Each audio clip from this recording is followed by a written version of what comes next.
Hey guys.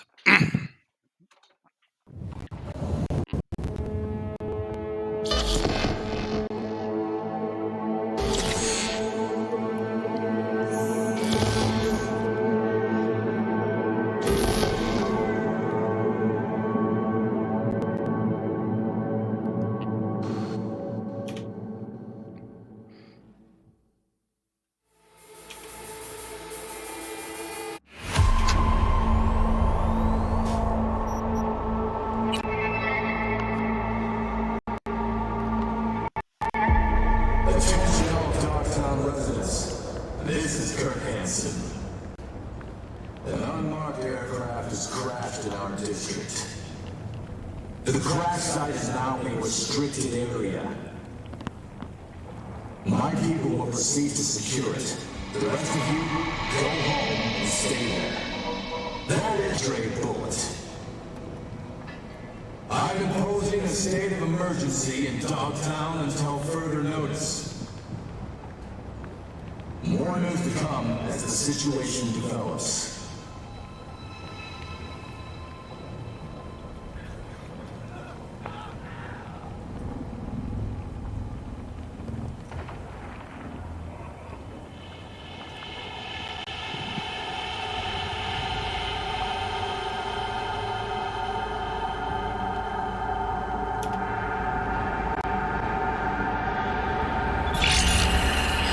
Alert!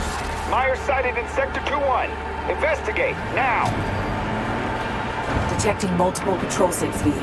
Stay on your toes. Alright. Sync to a radio frequency. Hear me okay? Loud and clear, Somi. Would you care to tell me what the fuck is going on? We have a plan we need to stick to. Elizabeth Crest Street. That's where you need to go. The streets are too hot, so you'll need to go underground. Like literally. You'll take old metro tunnels. Why is he turning Find the here? nearest station beneath an abandoned expo hall. Got it. Scumbags won't let up. Lose them before accessing the garage. Alert! Myers sighted in Sector 2-1. Investigate, now!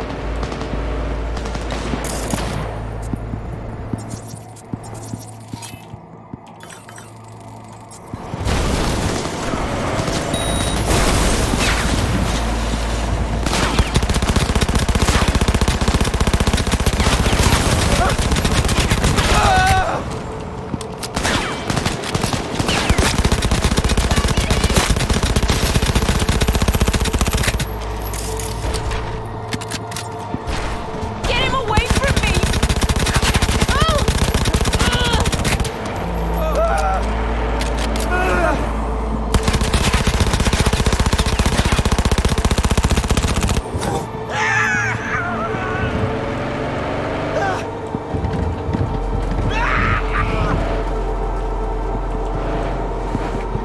They're coming this way.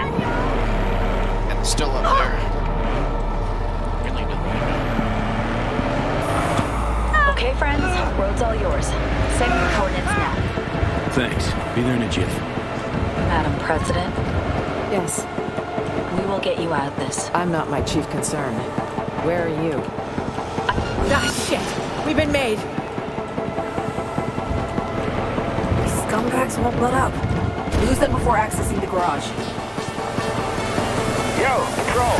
The fuck's going on? Waiting on a SIG.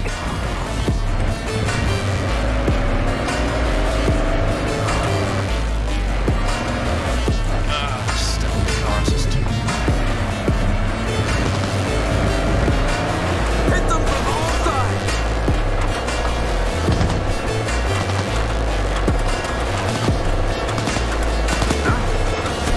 Someone there? Dead end.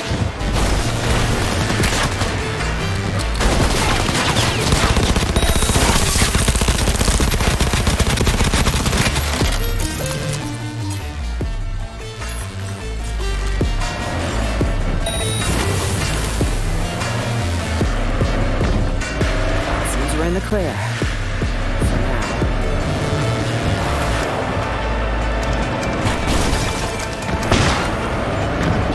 Car stuff. Hit the gas, It's V! terrible. Feed them dust! They can't know where you're headed. Wipe them. Lose them. Your call.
too early for champagne, though.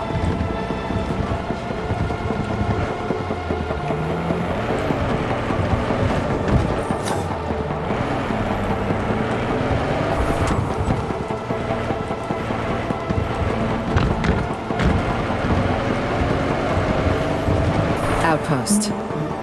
Best go around.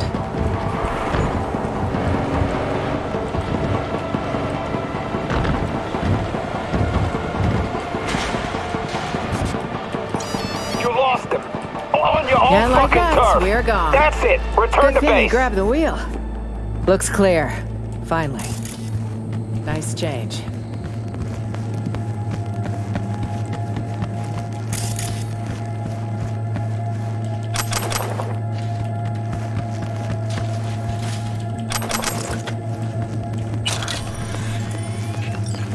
Dogtown. What a joke. Did you all nuke this place? You all? First time I'm here. Likewise. And if I never make it back, it'll be too soon.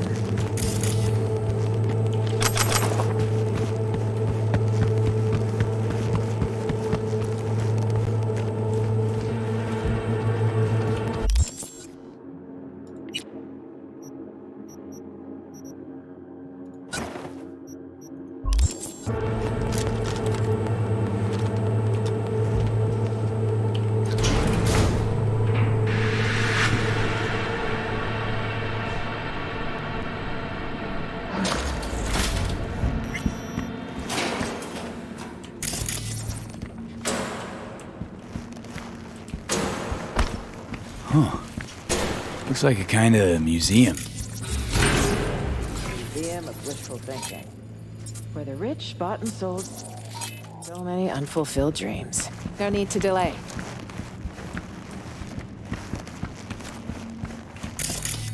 So quiet I can hear my chrome creak. Quiet's a good sign. I think so. I generally prefer lively places.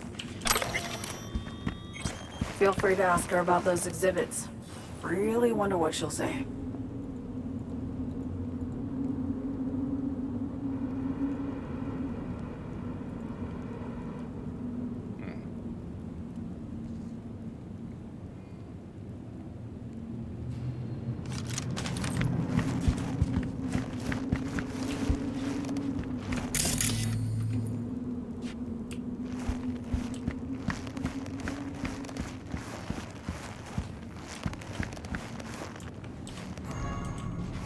It was an urban renewal effort, designed to curb Arasaka's growing influence.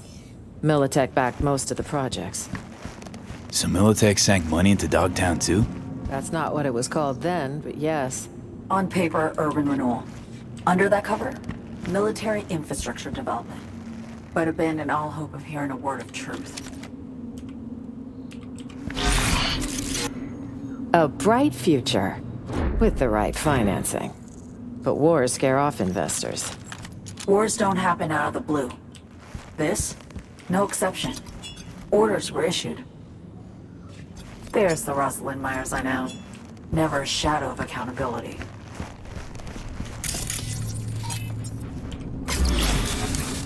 A gilded monument to a certain someone's bloated ego.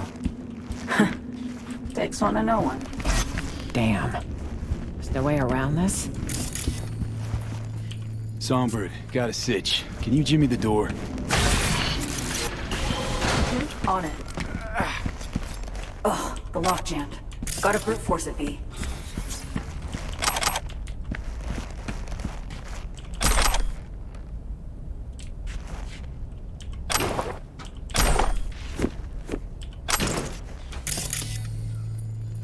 Man, just love clothing in this DLC.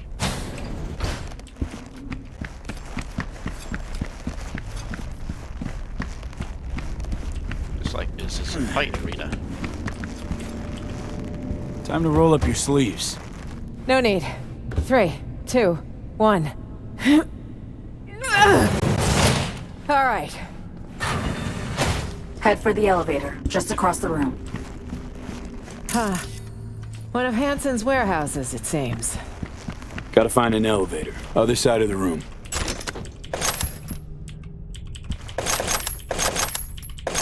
Yeah. This is giving me boss arena vibes. Cool.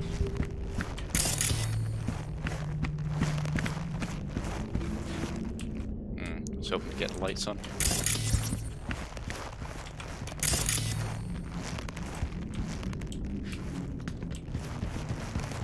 Okay. This is no time to stop and think.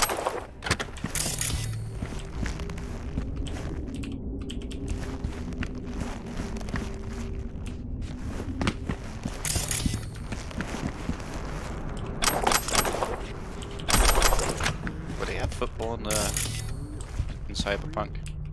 Well, am I kidding? Probably. This is no time to stop and think.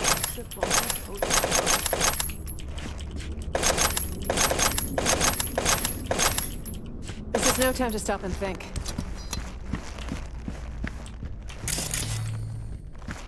This is no Okay, here time to goes. stop and think. V, do you hear that? Shit. Bastards caught up to us again. Songbird. Hey, bad news is...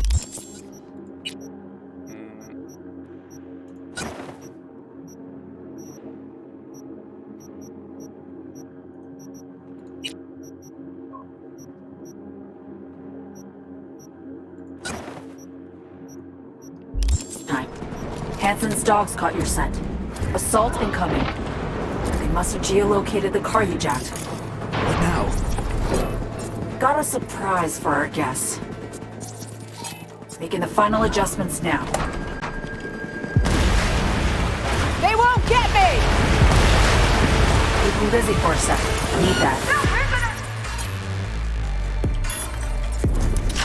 Myers, we gotta engage. Song's on the case.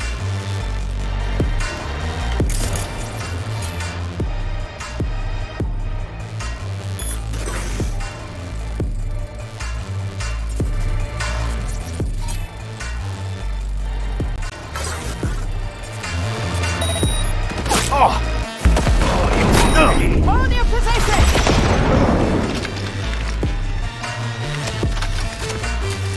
Starting to heat up in here, Songbird. Working on it. Hold on tight. Careful! Snipers tag you!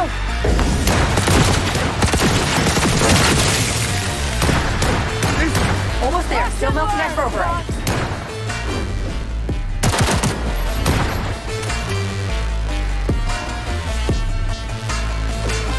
V, don't get sloppy!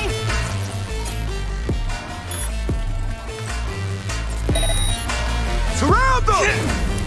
Yeah!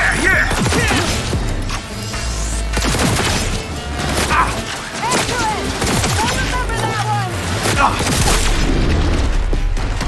Heavy artillery!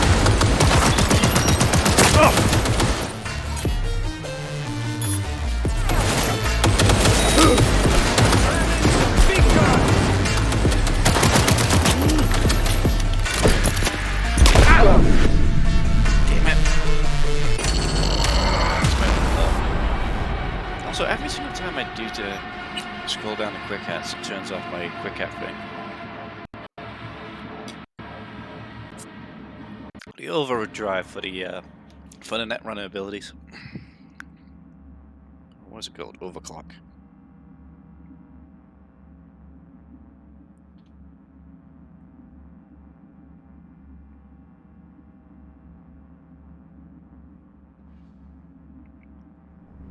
Time to roll up your sleeves. No need. 3, 2, 1. All right.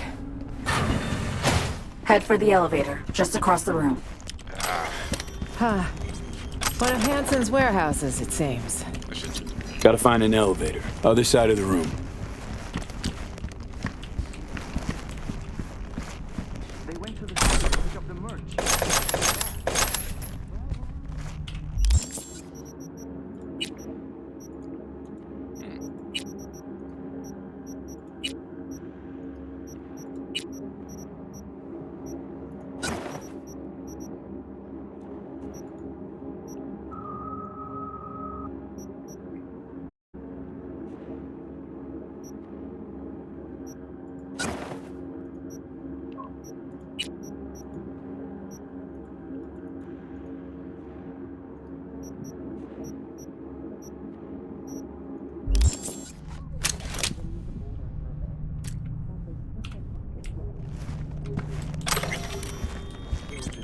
Okay, here goes.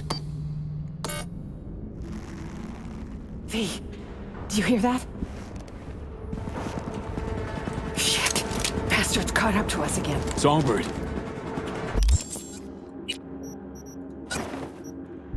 Hey, bad news this time. Hansen's dogs caught your scent. Assault incoming. They must have geolocated the car you jacked. What now? Got a surprise for our guests. Making the final adjustments now. No negotiating with the enemy. Eliminate them. Keep them busy for a second. Need that. No prisoners! Myers, we gotta engage him. Song's on the case.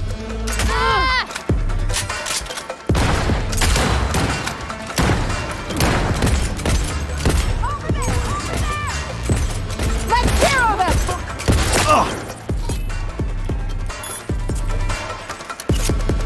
First,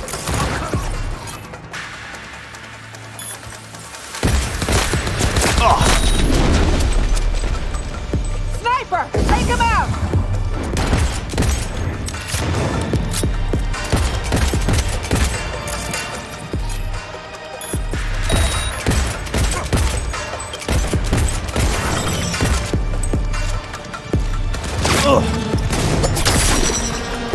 I will not be starting to heat up in here, Songbird. Working on it. Hold on tight.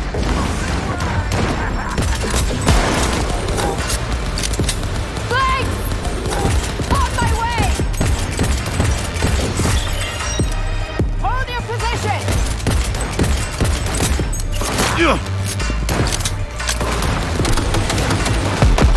They're on me! They're on you!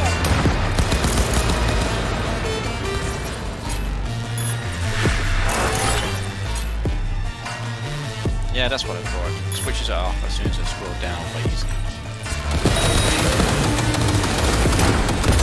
Almost there. Still no step over it. Big ride! No! You're reloading!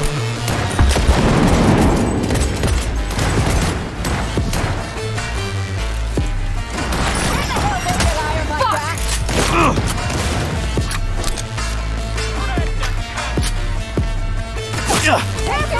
Snipers take you!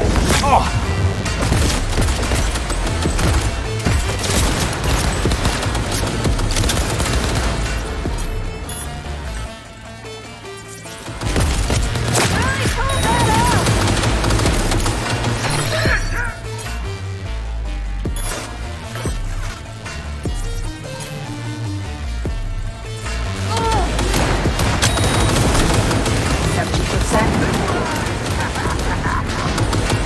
Flank! 90.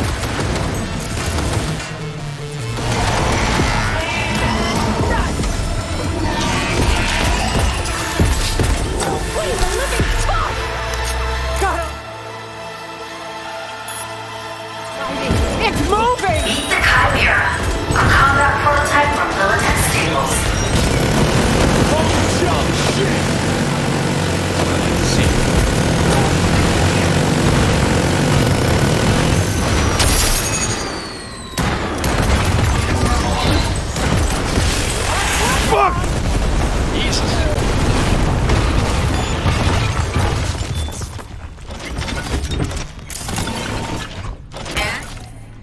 We're clear. No more. What?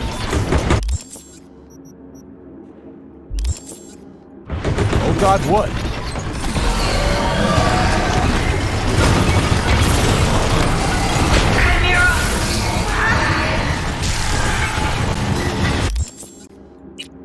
I know what that is.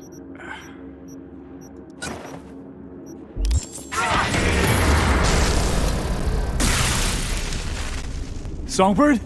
What's with you?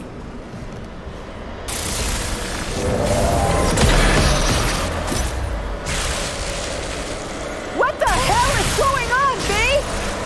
Dunno. Song's having a fit or something.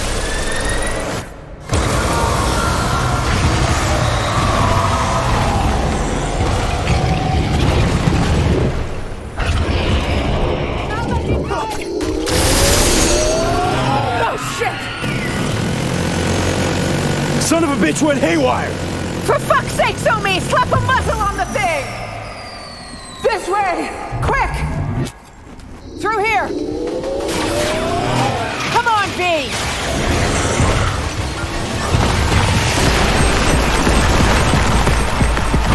On your feet! Oh, my breath Run! makes up from two. Jesus.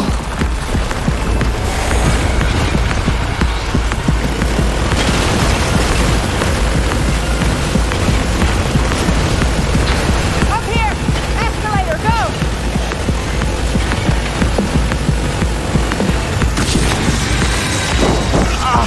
Shit!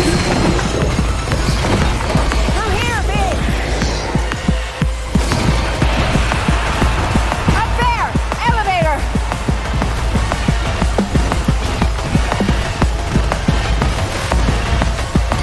Fucking move, damn it! There, got it. Elevator on the way. Stay low till it gets here. God fucking damn it!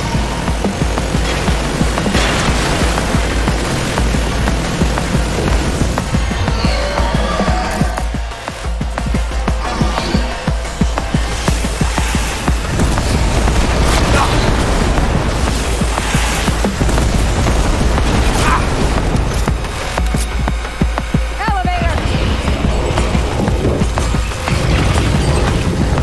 God, that's terrible. Myers, get in!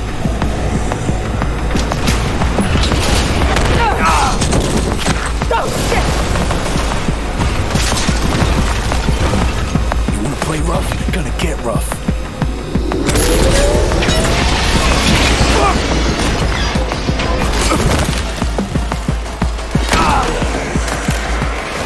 What now?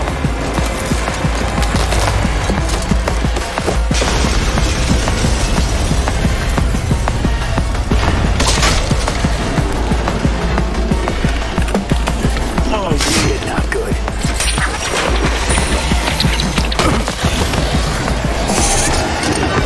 Oh shit.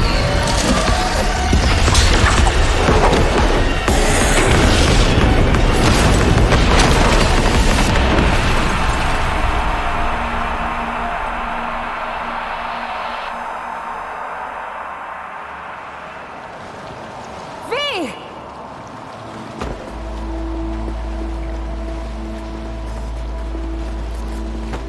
You're not dying on me today.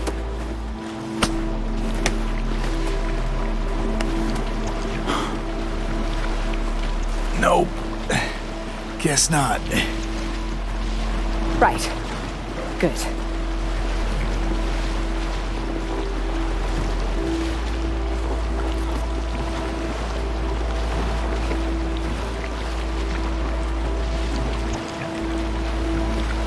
I think I might have cracked a rib. That's all? You'll walk it off. Can't stay here. Are you mobile?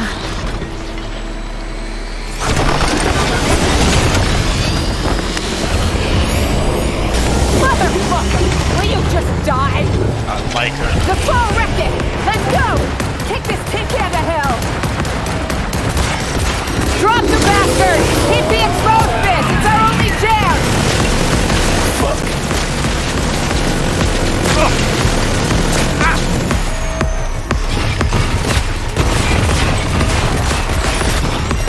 I'ma fucking destroy you.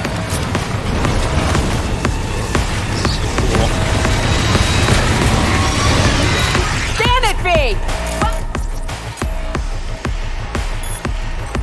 The gaps in the armor!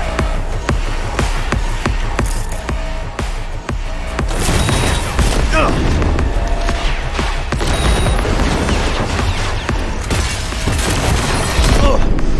it. Ah. Okay.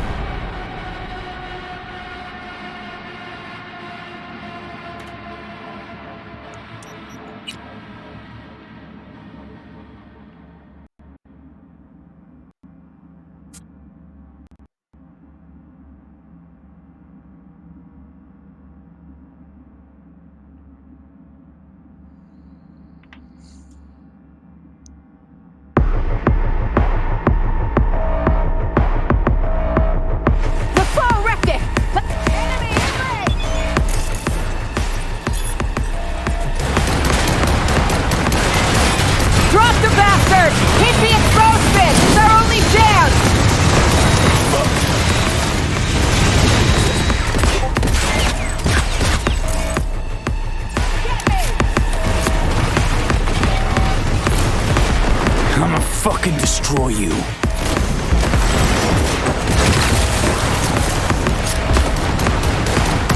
Scan it, B! Spot the gaps in the armor!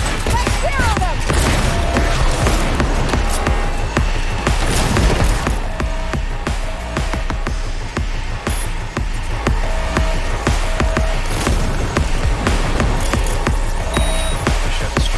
Watch the laser! I will not be surrounded!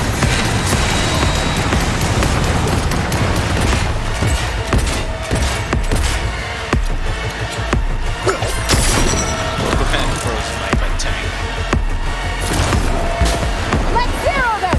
Bring it, motherfucker! Watch it!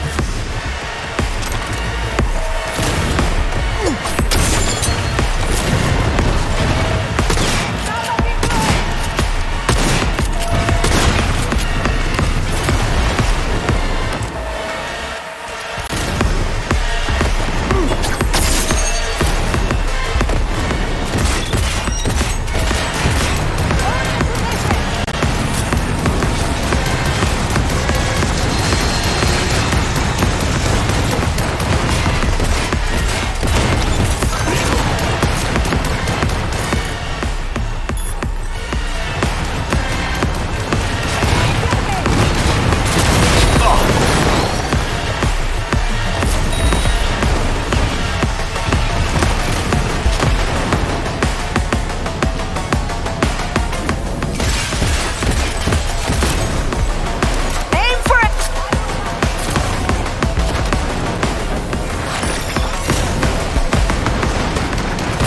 Yeah, that's right! We got it!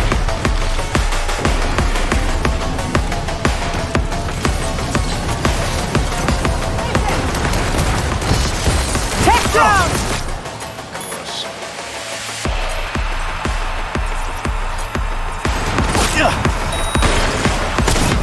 You die already!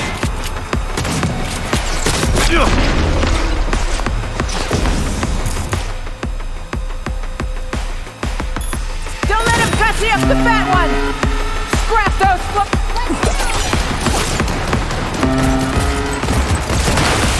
I'm gonna strangle you, Somi! You're done!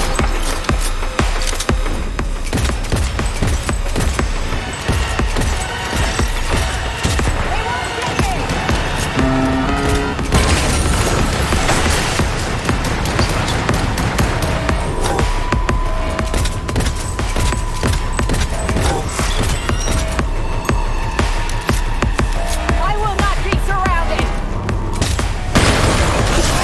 One more?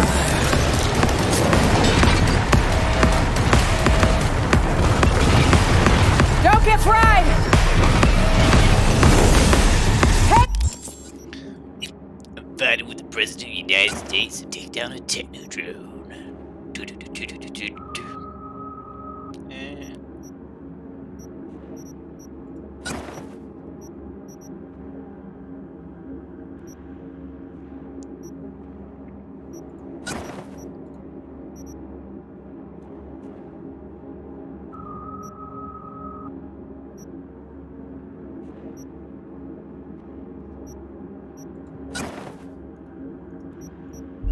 In the game! Keep 'em busy!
The foe wrecked it!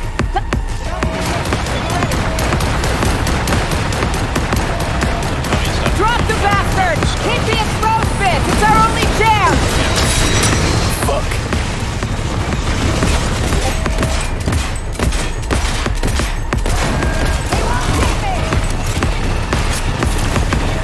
I'ma fucking destroy you.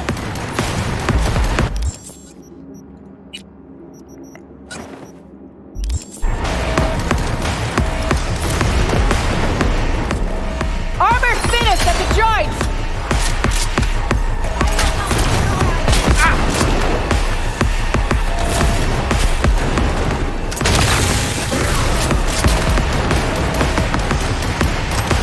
Watch the laser!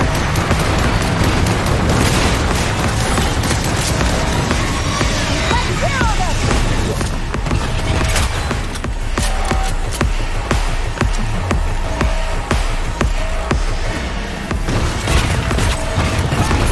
You wanna play rough?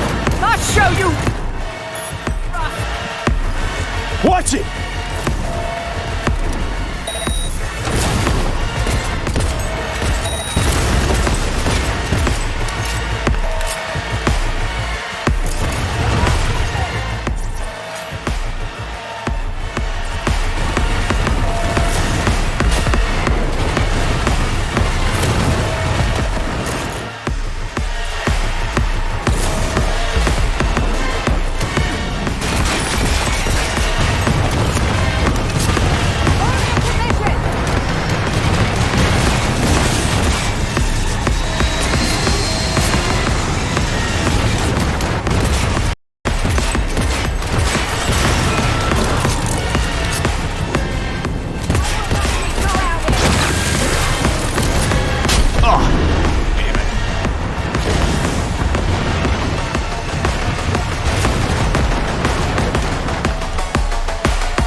Turret's active! See? Let's zero them! Fuck.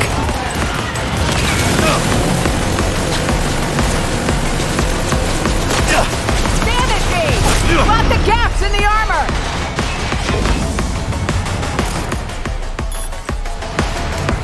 They won't get me!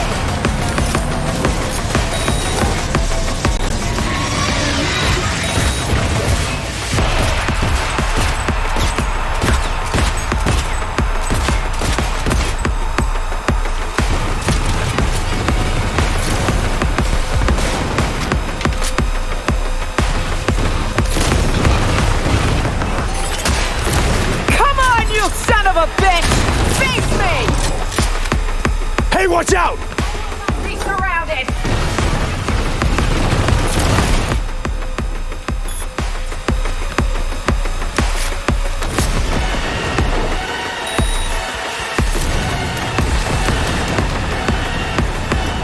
Watch the link! Yeah, cover! that's right! We got it!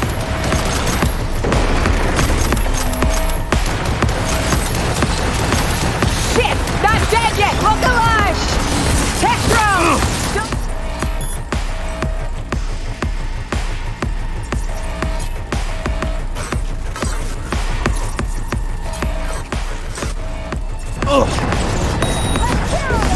You die already.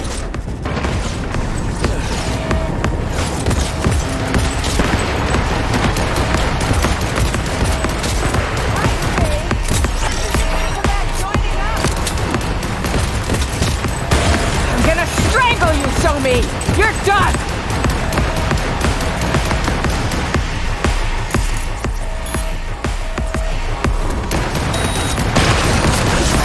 Or more?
I could tell her the truth, or I could just say, no, I am not. That is a lot of firepower coming my way. Hang it in!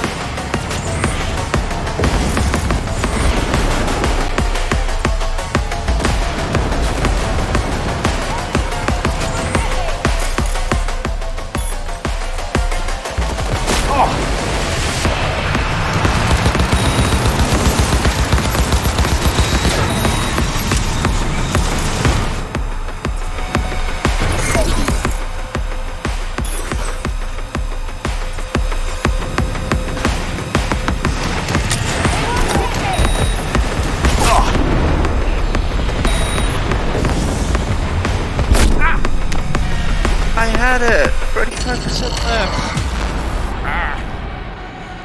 I need a beer. I'm gonna be right back.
I am back. Let's try and get this done because it's killing me over and over. Cool fight though, but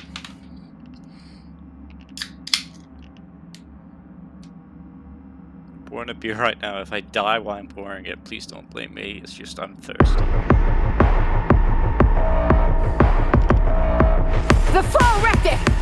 Keep your eyes open! Let's get these all Drop the bastard! Hit the exposed bits! It's our only chance! Fuck!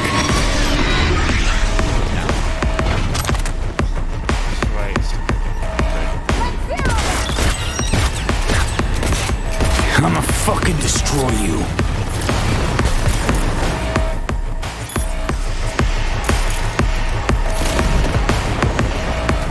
Armor's finished at the joint!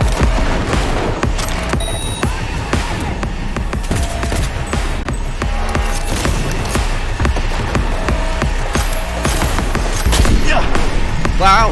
Okay, just one hit. Jesus Christ, this thing's insane. Give me another go. Sorry.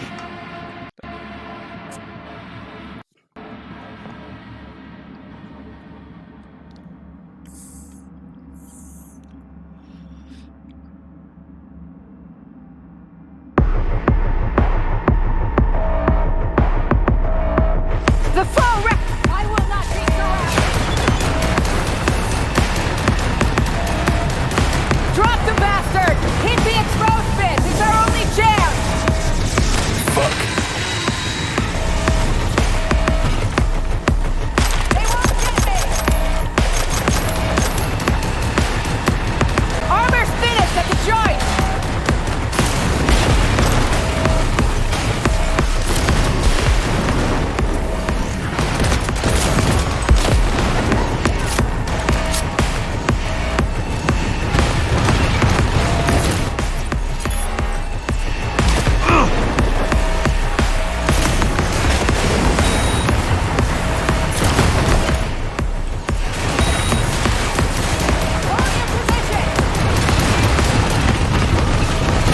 Watch the laser! Take cover!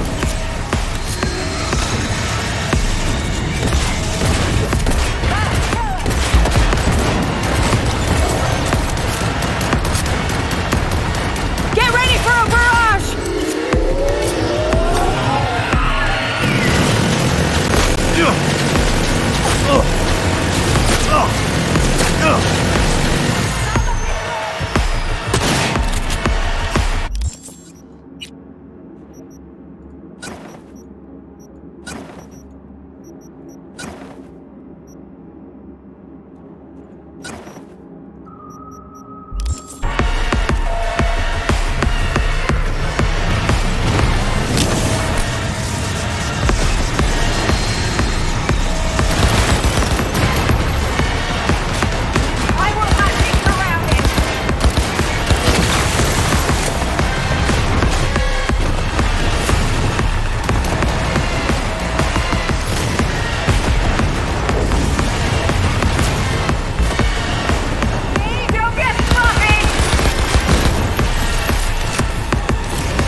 I'ma fucking destroy you.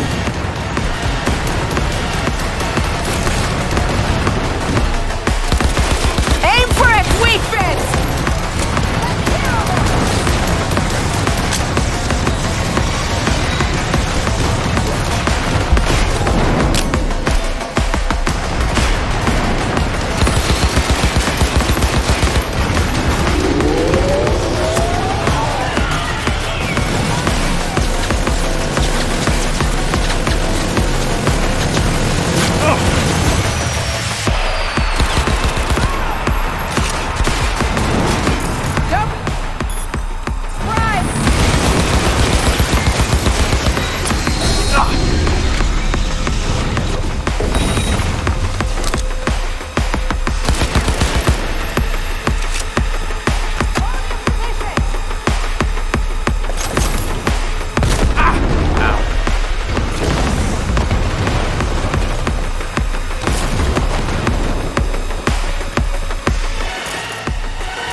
Take cover!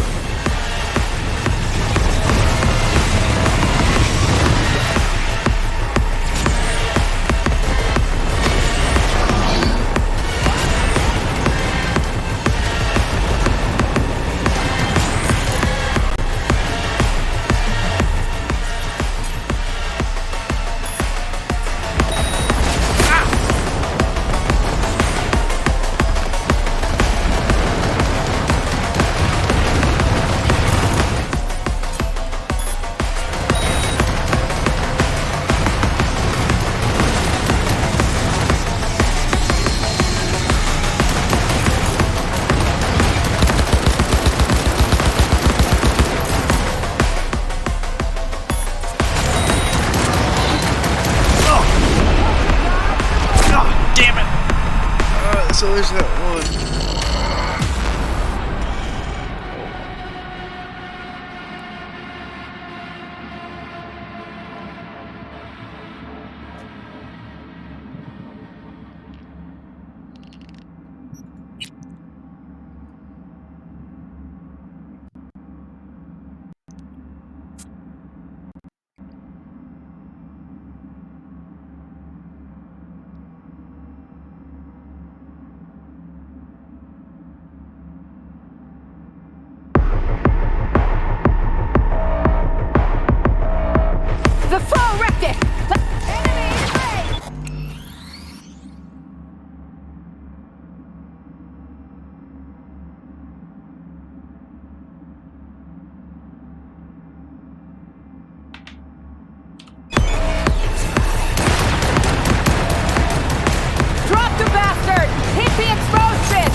cover!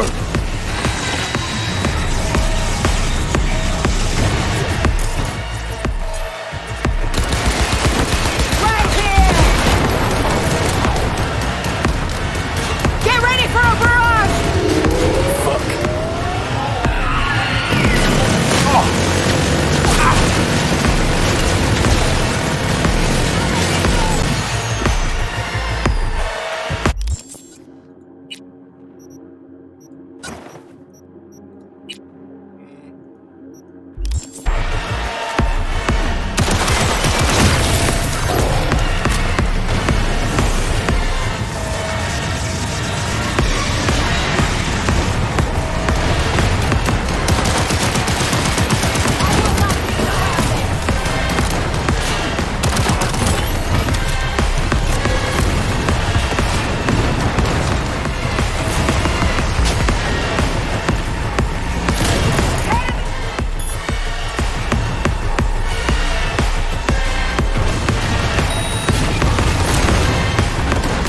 I'ma fucking destroy you.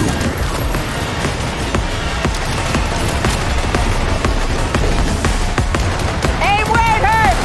Hold your position!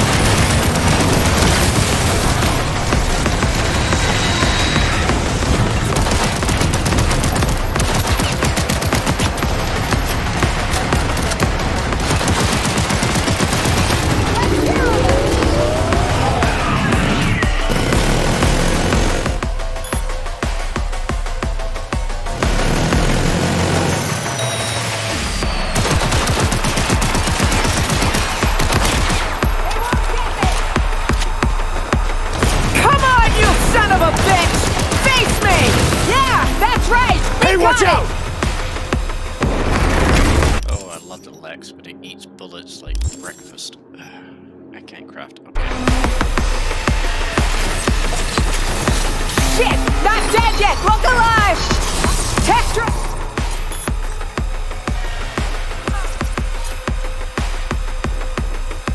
Don't let him fancy up the fat one!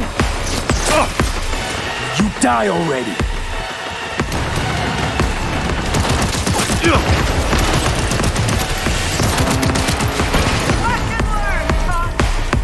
Scrap those flying toasters now!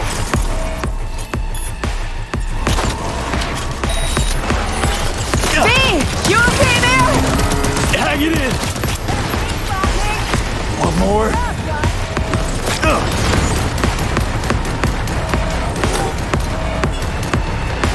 Let's destroy Don't get Rover. fried!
this shit, bot!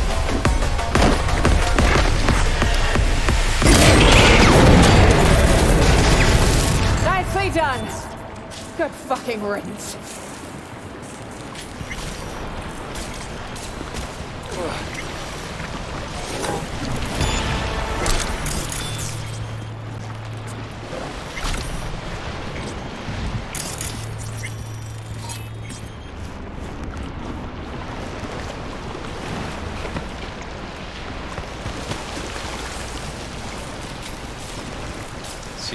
Corby. Safeguarding the nation. My ass. Yeah. Close call, that. Good teamwork. And luck.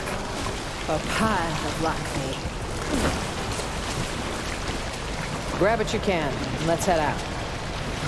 There has to be an exit here, somewhere.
What's this?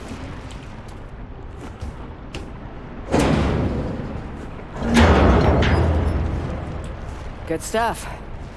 I just hope this won't be a dead end. Songbird said to keep to the tunnels all the way to Elizabeth Crest Street. Any chatter from her? Zero. Dead quiet. Still. Come on! Fuck. Got a hatch here. Could we jump, maybe?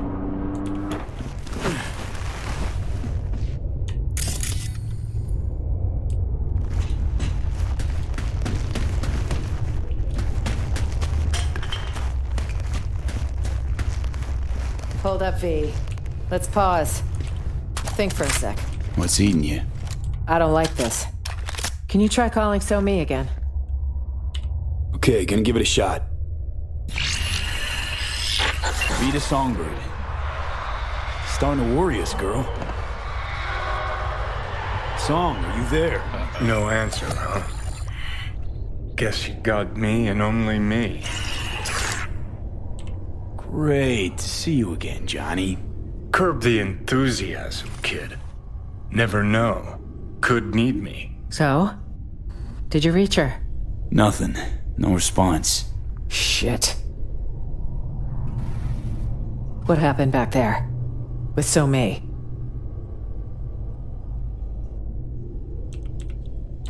Something was off for sure. Could say she got hit with a demon. Maybe tripped a defense protocol on the Chimera's ice. Could say? Mm-hmm. If Songbird was a cookie cutter runner. Both know she's not, though. Damn fucking straight. But who knows? Whole thing was a clusterfuck. You know, no net run comes without a burn risk. No. Impossible. So-Mi's had occasional off moments lately. Temporary slumps. But I'm sure she's headed where we're headed. Same destination she gave us. It's the reasonable thing to do. Right. Reasonable. Girl's gonna have a hell of a hangover. If she wakes up.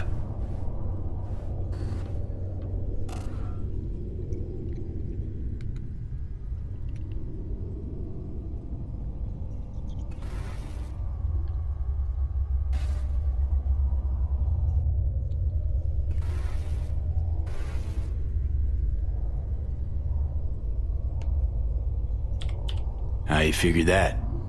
'Cause I wound up at the same rave she went to. Felt like I was underwater. leagues down.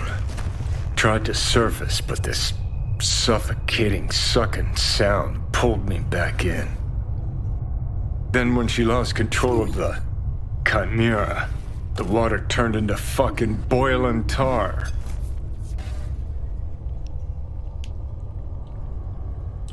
Seems the sitch spiraled out of control. Amen to that.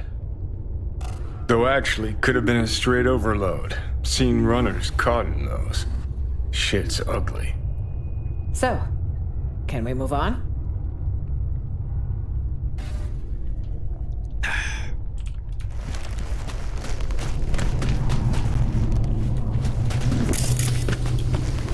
We're heading southwest now.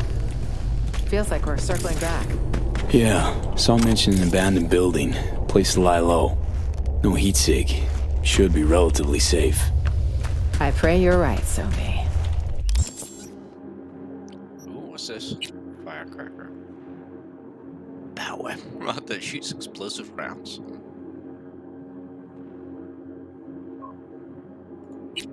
Wall puncher.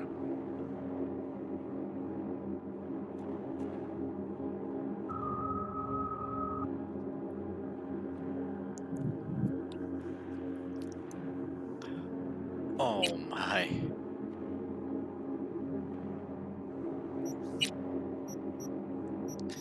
Alright, can I upgrade my cyber soon? I need to upgrade my operating system. Okay, you know, upgrade that one too. Let's see, you can see thing up top.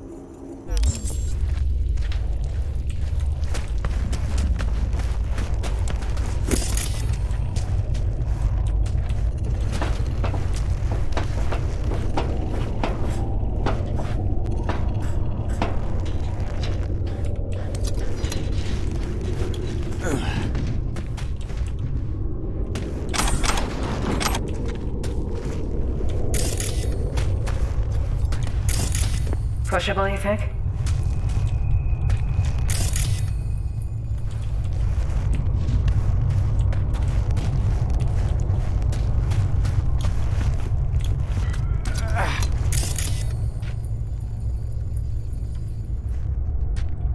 What is it now? Let's move, please. It's just there's something scannable.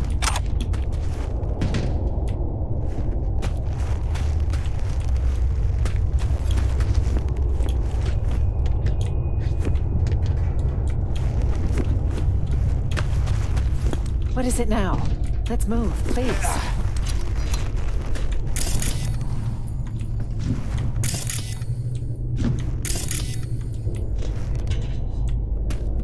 Could use a little help. Of course.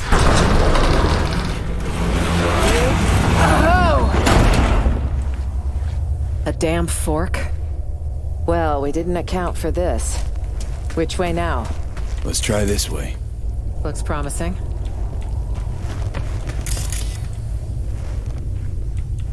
There's something to scan up there. Maybe it's a map.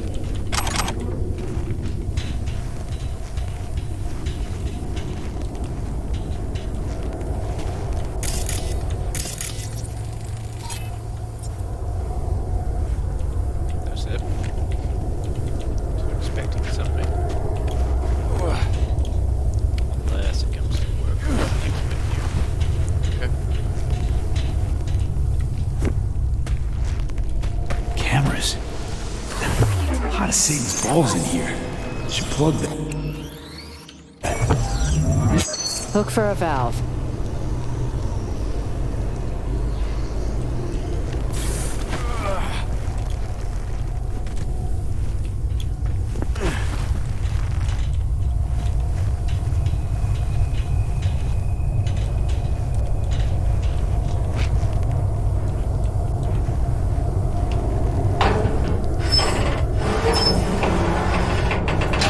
There we go.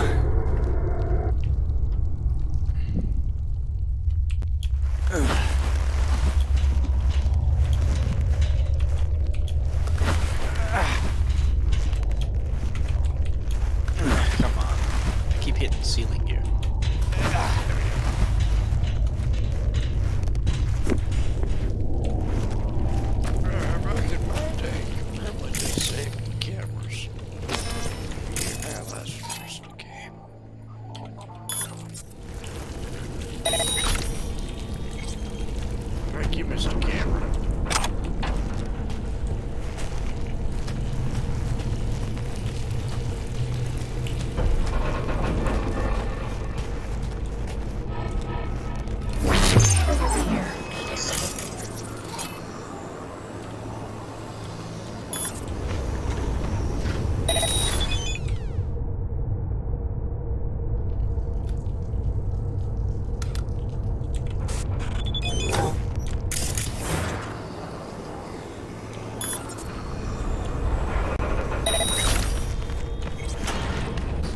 Looks like a control room.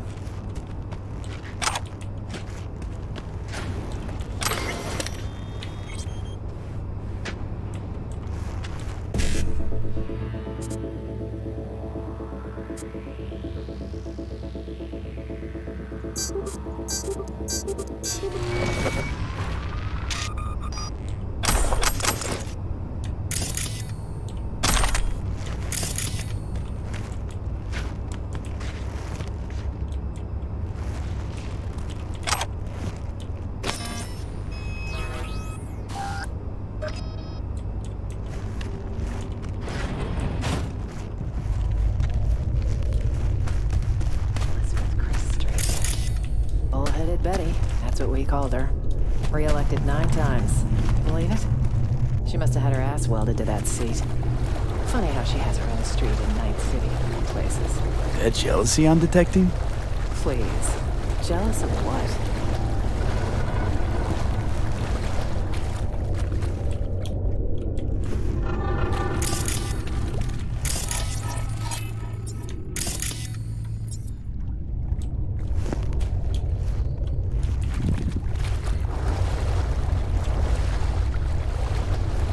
A maintenance tunnel. Try to squeeze through.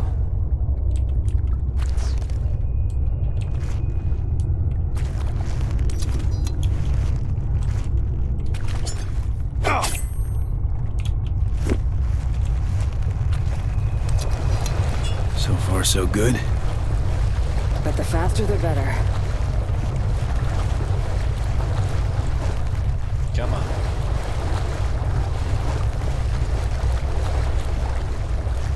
My time's worth millions, V.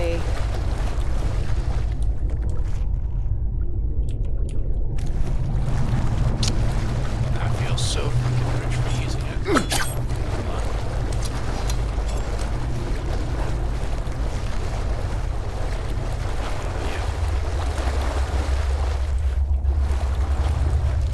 Let's go. Yay, it's fun.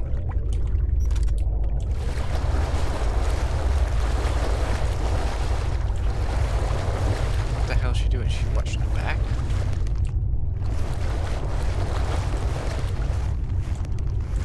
Right.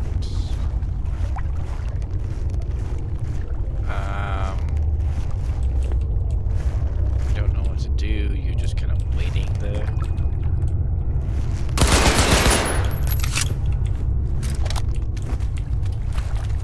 Am I supposed to get behind you?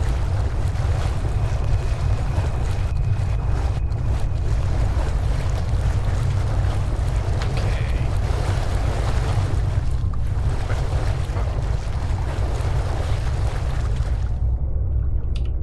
Okay, I'm just gonna load the last one because I want to figure out what the hell is going on.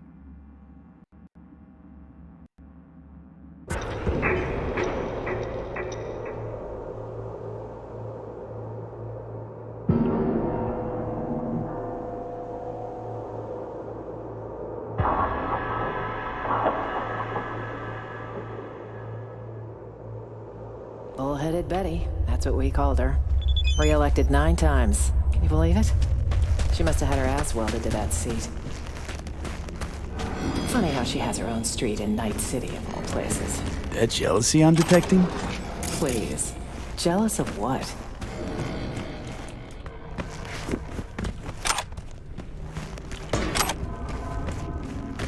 Oh! Not now! V, are you? 1 sec! It'll pass. Oh. See? Better already. What's the matter? Are you hurt? Yeah, could say that. Old wound. One that literally has you on the floor.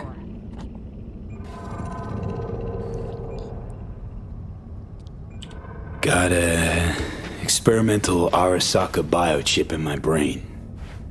It's killing me, literally. Somi says she might have a solution.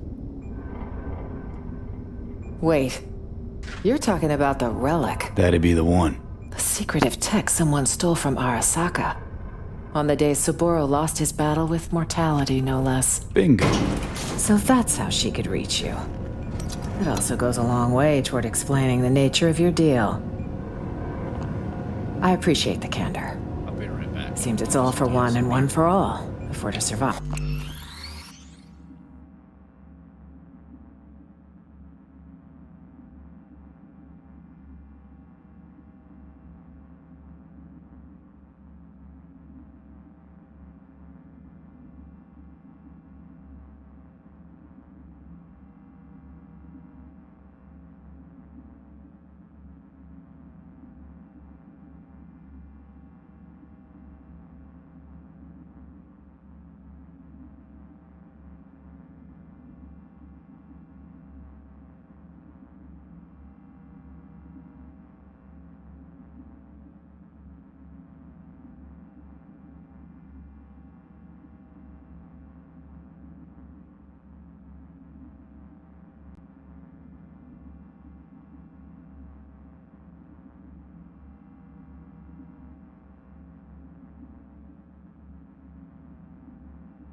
Right, I'm drowning my tears in ale. Ooh, it's nice. And ish. Stop. But too much of a head. Oh.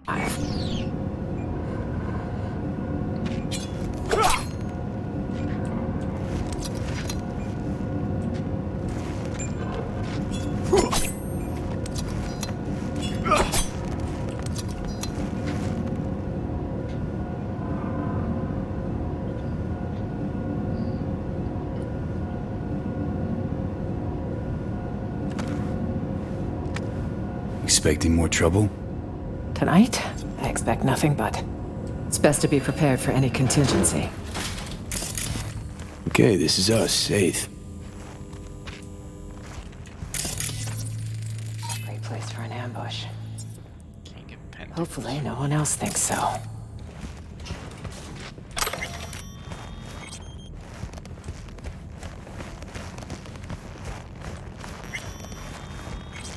Is the place? I'll cover you. 3.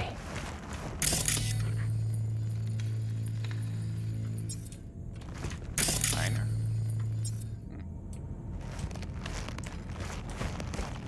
1, 2.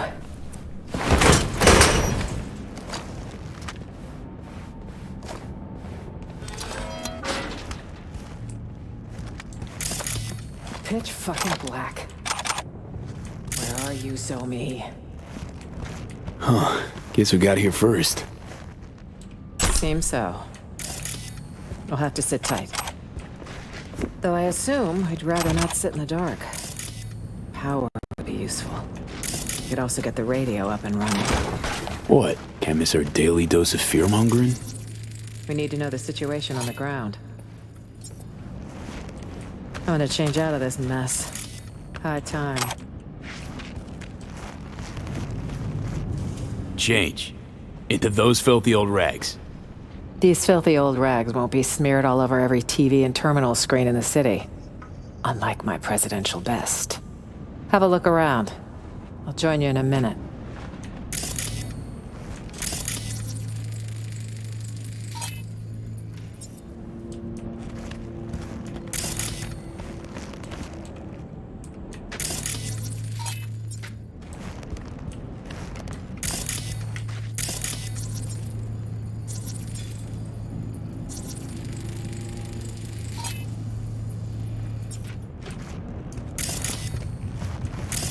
Check this, B.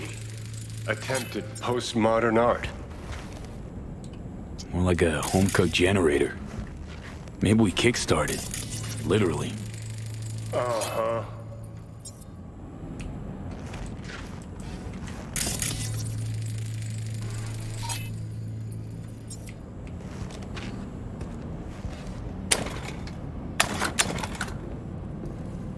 Shit. Thing needs a little go-go juice to wake up. Sure, but seeing as we got a lull in the lead pouring down on us, listen, got a bad vibe about this. You?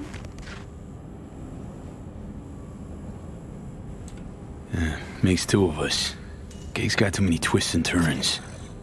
Songbird, S-tier netrunner, promises a panaceum, a cure-all, then gets wiped off the map. Myers, shady Politico. Got a dagger thrown at her back all the way from Washington. Who by and why? Fuck if we know. Oh, plus Kurt Hansen and his fucking SAM launcher. Just preem. Got this hot itchy feeling in my groin. Like someone's not fessed up to something.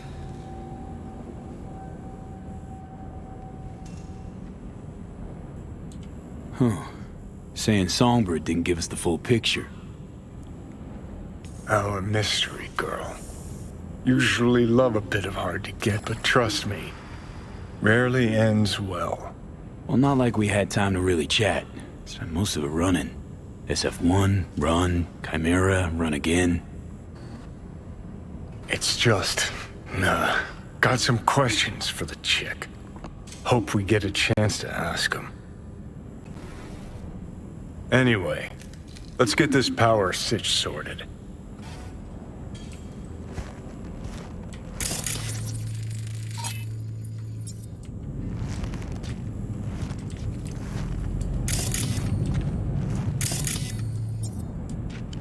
Missing.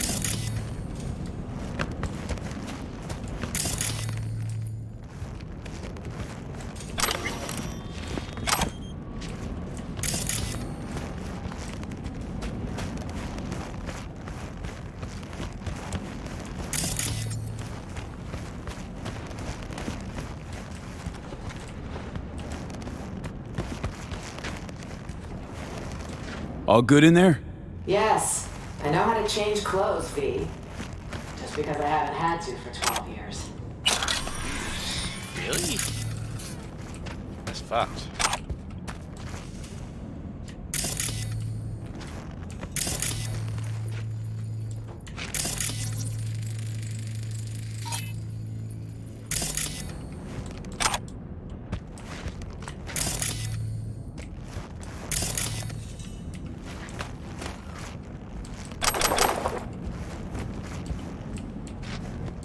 Should do the trick, by my eye.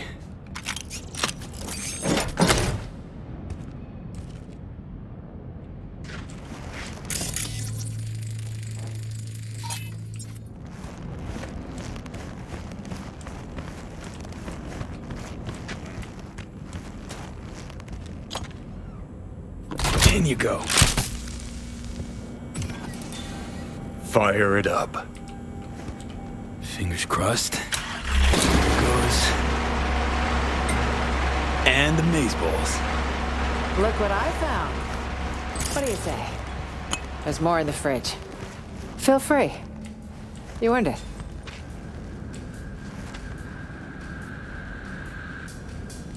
Booze. This a good time? Let's see. Today I survived a Delta crash, a district-wide manhunt, and a prototype killer robot. Yes, it's a great fucking time.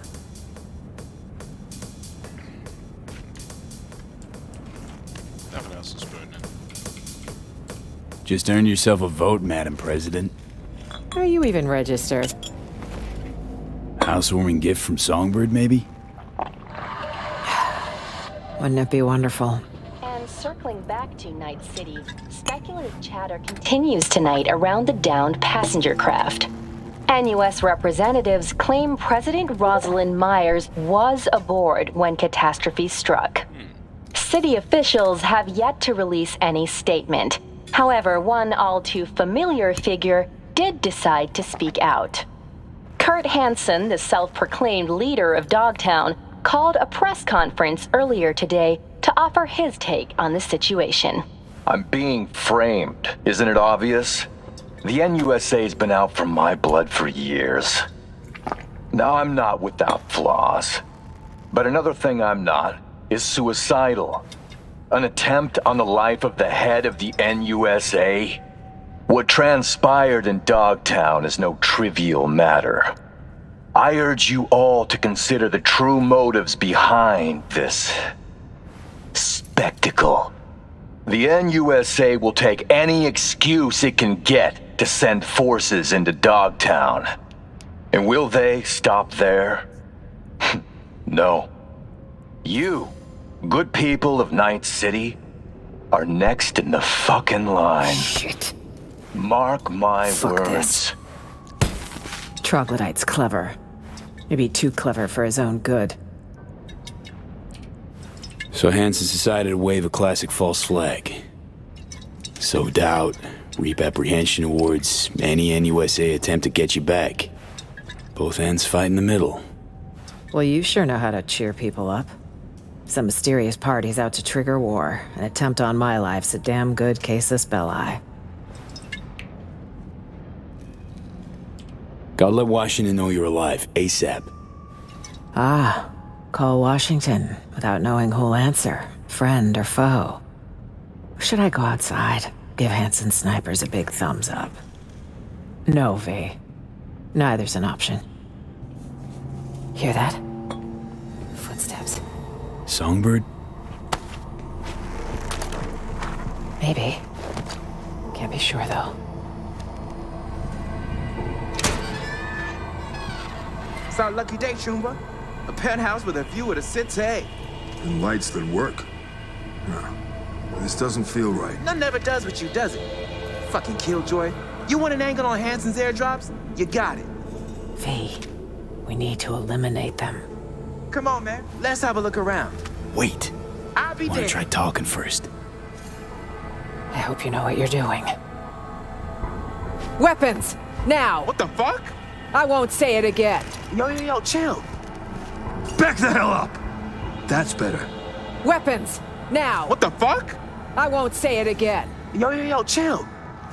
Just... You don't ask for this! Eliminate them! Okay, I meant to talk to them. I guess I got too close.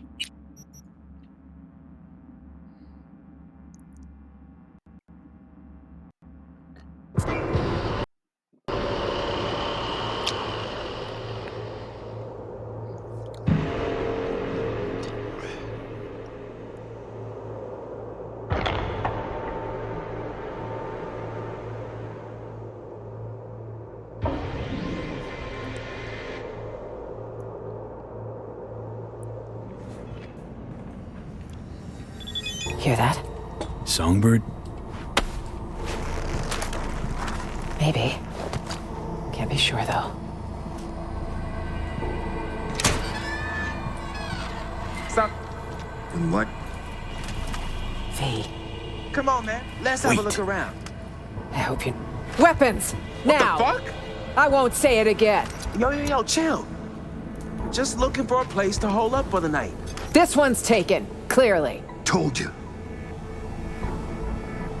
So I see. This the presidential suite. Shit.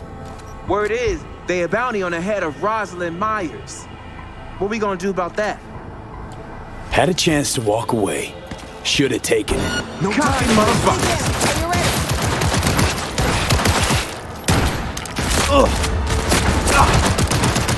Actually, I know. But I really want to get out of this peacefully.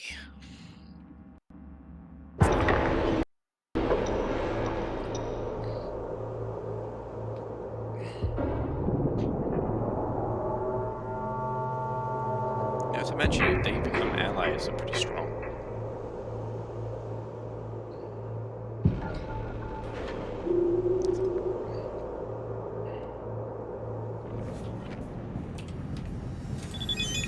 Song? It's our lucky... Come on, man. Let's have a look Wait. around. I want to try talking first. Weapons! What the fuck? Yo, chill. Just looking for a place to hole up for the night. This one's taken, clearly. Told you.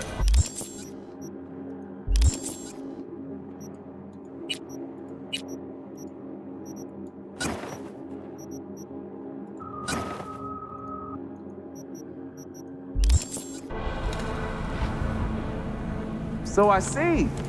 This the presidential suite. Shit. Word is, they a bounty on the head of Rosalind Myers. What we gonna do about that? Come on, guys. Let's figure something out. We don't want any problems. Iron in my face, say otherwise. This iron will stay silent, so long as you do. Now that's an idea. But our silence ain't come cheap, yeah?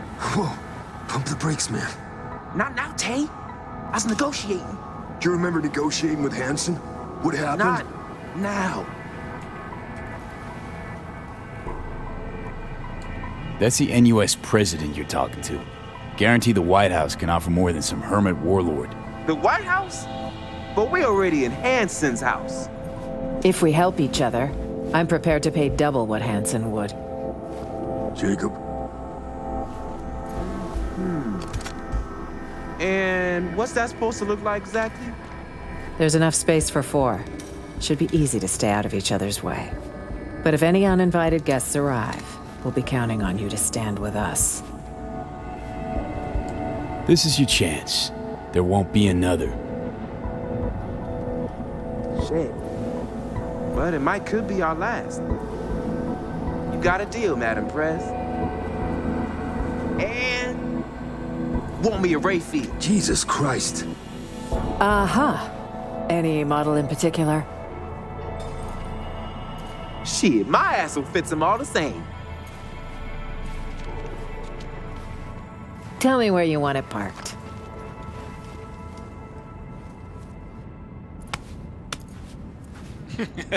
I like it. Will do. So long as your bodyguard don't slit our throats come nighttime. Well, V, do you plan to slit these 2 gentlemen's throats? Rest easy, Chum. Just mind your manners. Okay, I promise, Mama.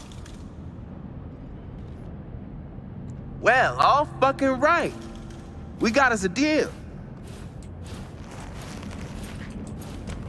I like to celebrate new chums by tossing back a few, but T and I got to be sharp. Airdrops come morning. Gotta get up early. Same here. Come on, V. It's been a hell of a long day. Watch the master and learn, T. Watch and learn. Finally. My legs are killing me. Come on. Take a Still nothing from So Mi. Radio silence. Can you have sex? She's never gone with dark the this long. president of USA. Troubling, to say the least. What the hell is this game? Oh. How you feel about our roommates? None too bright, but not entirely useless. And 2 extra guns could always prove handy. Gonna give them that payday, really? Why wouldn't I? They're taking a sizable risk. So, what if Songbird don't show? We need to wait. It's all we can do for now. If she doesn't show, well, then we'll have one other option to consider. But let's table it till morning. We should get some rest.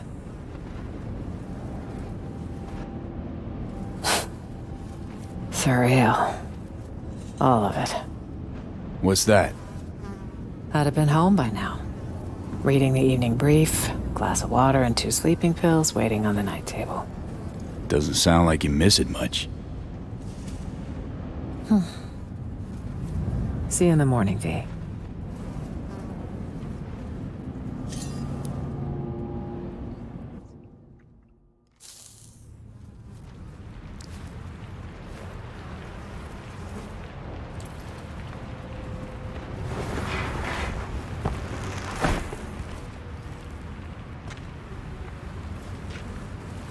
She's on the balcony. You just you pointing a gun at me in my sleep? Where's Jacob? Fresh airdrop nearby. Jay went down for a look-see. Sleep okay? Night all right? Like any with a roof overhead. Claustrophobic. As for Jacob, he thrives in dreamland. Come on, baby. Ever ridden in a Rayfield? My villa with VIP friends? High society? On and on till the crack of dawn. A man with ambitions, clearly. Those in a deviated septum.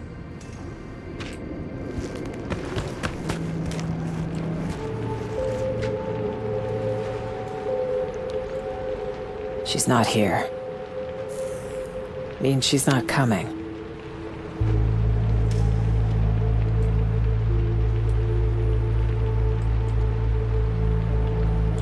You seen the swarms Henson has out hunting? Might have nabbed her. Possibility. One that concerns me the most. I need to find her. You don't leave your people behind enemy lines. Could it still buy that fairy tale bullshit? Whatever happened, we have to help her.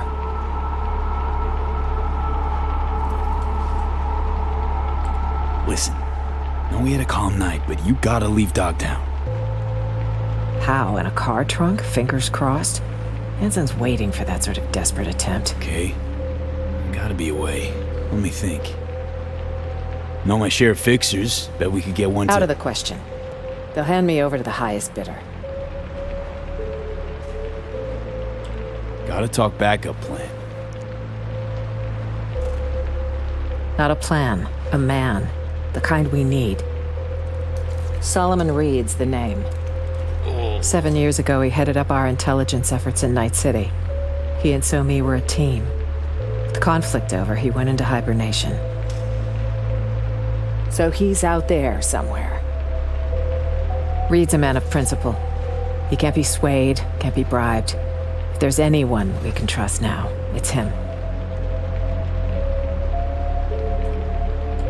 7 years undercover. Guy sounds like a true asset. Used to be with Arasaka once upon a time. Counter intel. Never saw any Reed on file. Above your pay grade, maybe? Consider that. Maybe I was too busy getting my hands wet and dirty. So, that's a yes. Go back, up your clearance, and check again. I'll be right back after I grab a beer. 1 second.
Hard pass.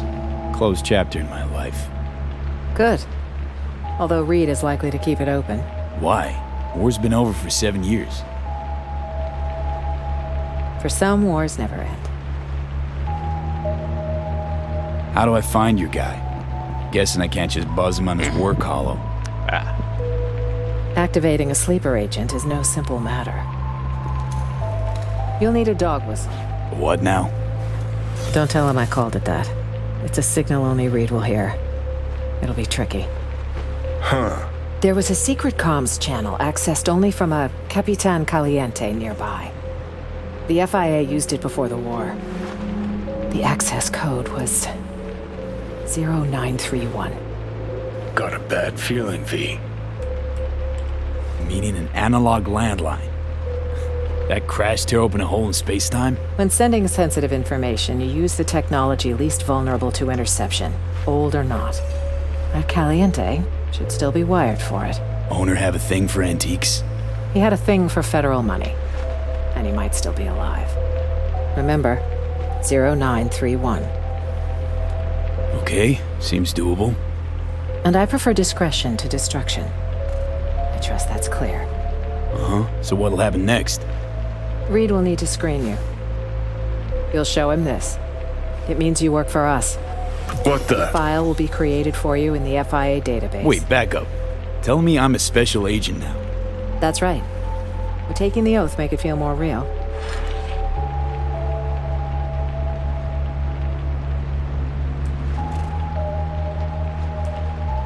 Secret comms line, presidential token.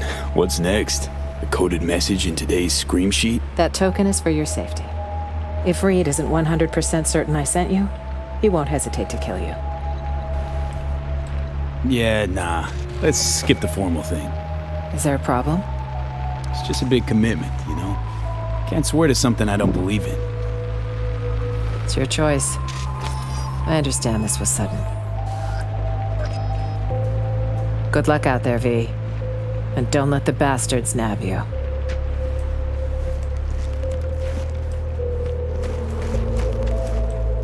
Supposed to go to the local Capitan Caliente. Know the place? It's not my top choice for hair of the dog. But it closed down. The business went under and the owner chose the rope.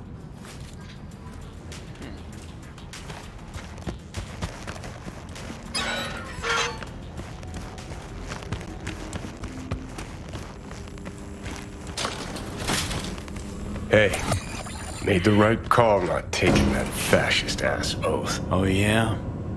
Some causes are worth pledging your life to, V. This ain't one of them. How'd you come to that? 'Cause with the biz done, their arm will still be far up your ass and you'll be a meat puppet. No, I was once a corpo jarhead, right? Practically dove into uniform head first. They had a real hard-on for the oath. Repeat after me, bloody fucking blah. But can't remember what I solemnly pledged to do. Sure you want to talk about this? Gotta hand it to you, V. Wiser than I was back in the day.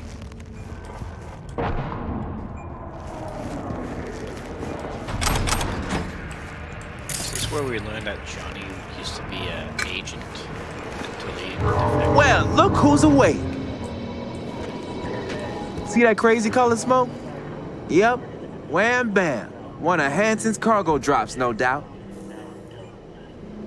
She all yours. I sure as shit ain't making that climb. Don't want to climb, or you're not telling me something? You think I'm finna parkour up on one leg? Thanks for the heads up. Maybe I'll take a look. Sure thing.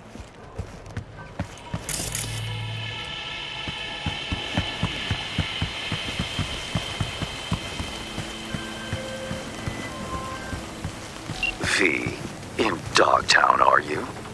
Well, I've but one word of advice. Caution. Hands? Sheesh. What's your link to this area?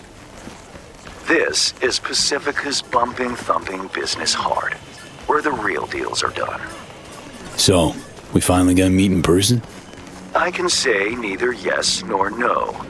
In lieu of an answer, I've new work for you. I hope you'll accept. One last thing. How you breached Dogtown's border, I'm not certain. Though I suspect not via the main gate. Irrelevant in any case. I've secured clearance for your future convenience. Your name and likeness now registered in the system, granting unfettered passage over the district threshold. Talk again soon.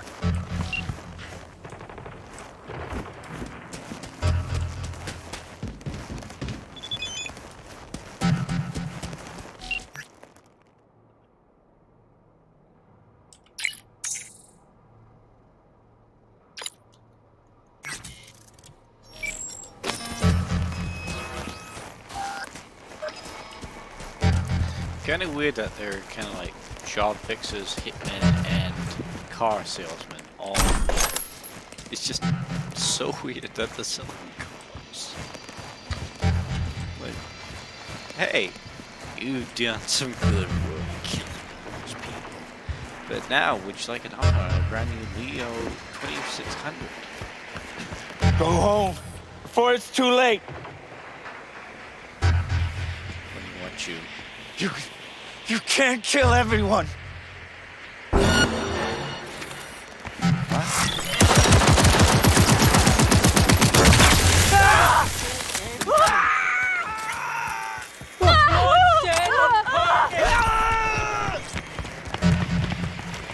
Okay, not sure about that. Oh, fuck this!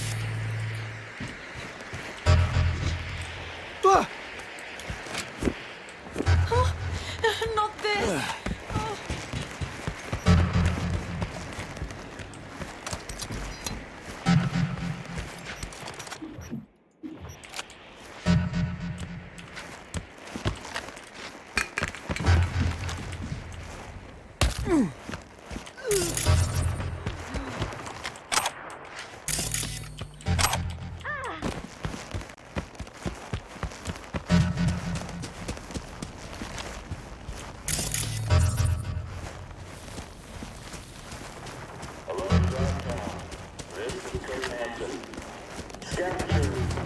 Representatives will be arriving Tuesday on business.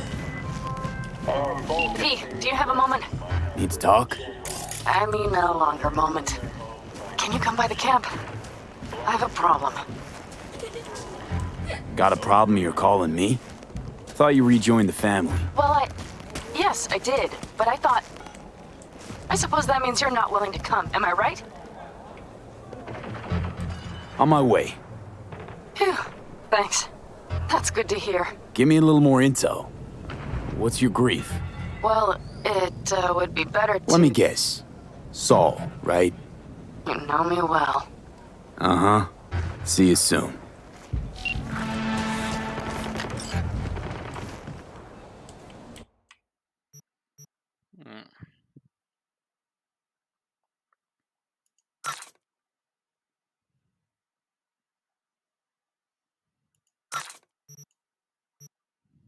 Damn, I'm keeping that.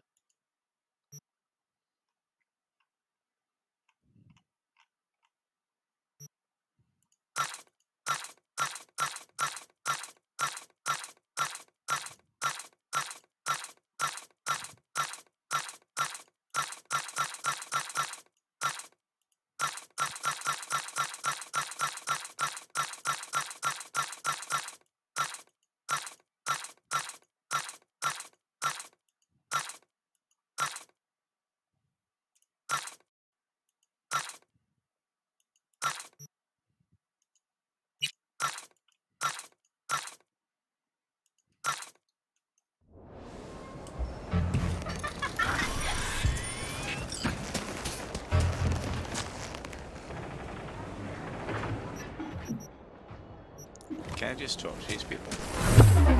C'est pas où tout ça? Okay. You're gonna have to kill me.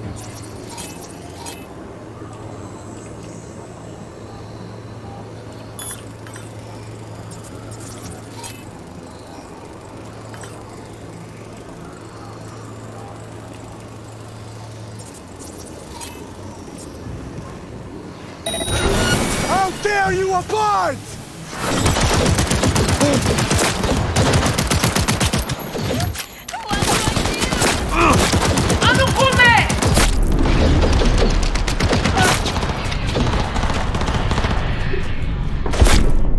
Damn, okay. Where should we go back to the main game?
Allô? Ayos mo na.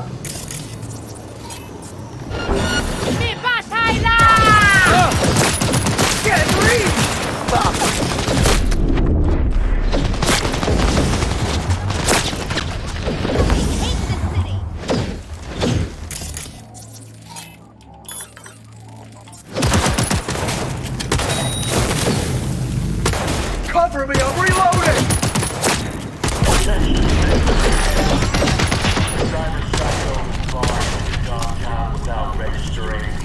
His bounty is now doubled.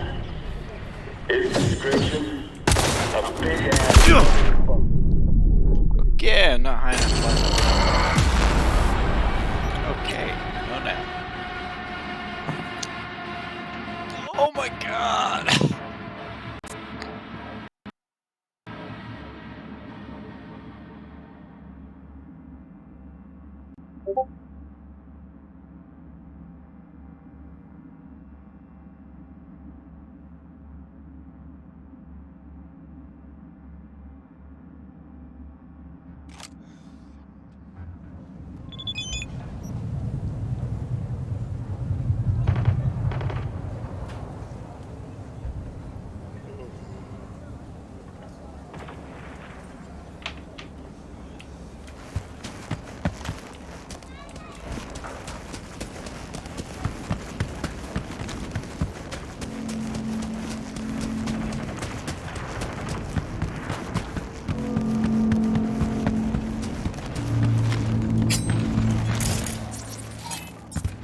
Jesus fuck. Holy hell. Got floating audio box.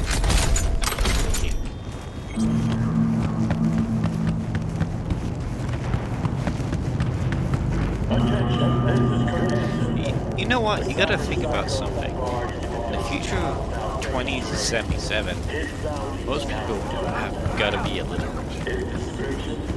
I mean, you could read things in language and all that different thing, but we can just transmit thoughts by thinking into a computer.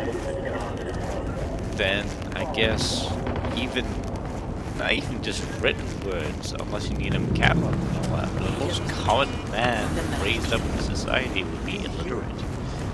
I'm just thinking that would people that could talk to each other telepathically lose the ability to speak to each other? Just talk in a series of grunts?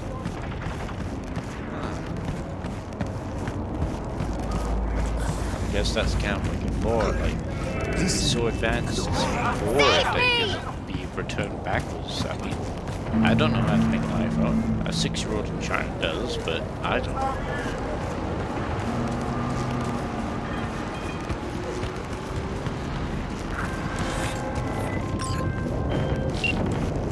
Hello, we haven't met. I'm Elizabeth. My husband and I, we need a somewhat delicate matter handled. We think you could help. Mind my asking who your husband is? Actually, who are you? I'd rather not discuss details over the phone. Please, meet with us. We'll explain everything. As I said, it's a rather delicate matter. Why call me of all people? Hang on, gotta go.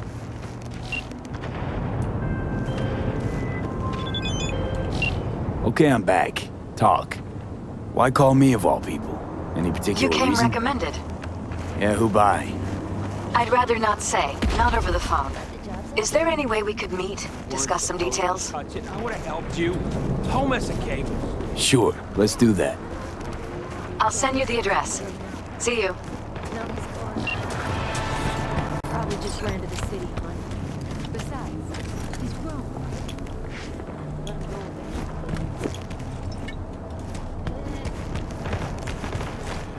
I need to upgrade my CPU so I can frame per seconds.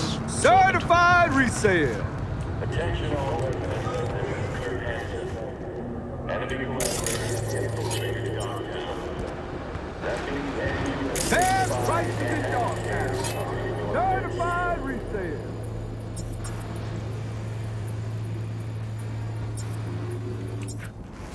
keep your eyes peeled. You see anything suspicious, report it. Man, fuck the court. Shop local. Shop with Ronald Ronnie the Roster.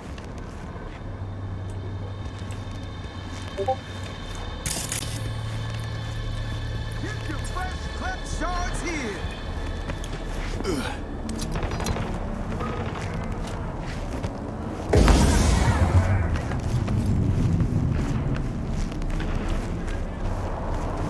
Ain't nothing without your help. Check out Ronald's Dreams Den.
Attention all residents. This is Kurt Hansen. Enemy collaborators infiltrated Dogtown. That means NUSA spies and agitators are in your midst. Keep your eyes peeled. You see anything suspicious,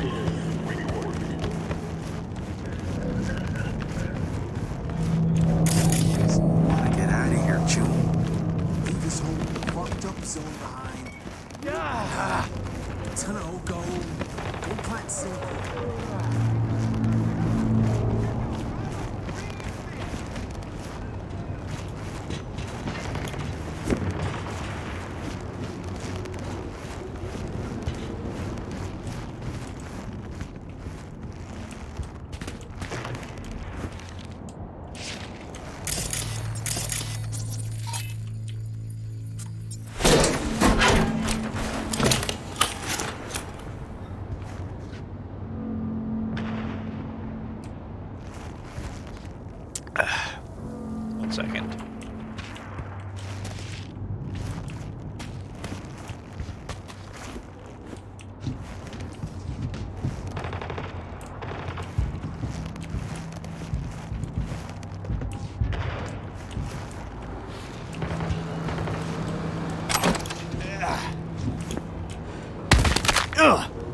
Ow.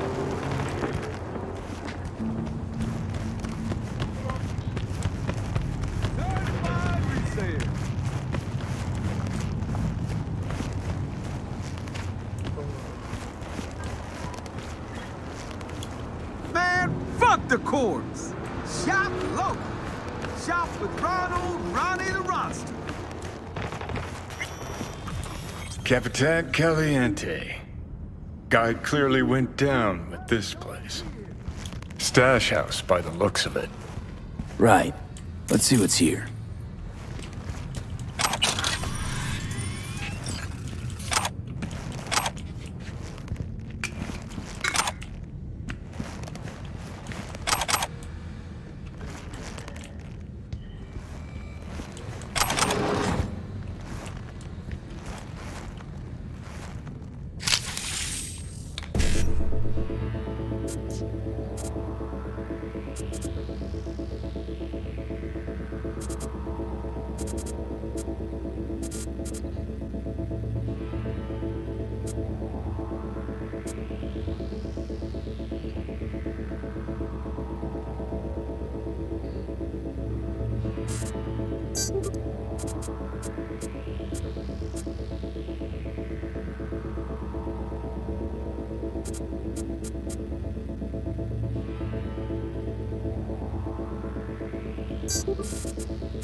Antique.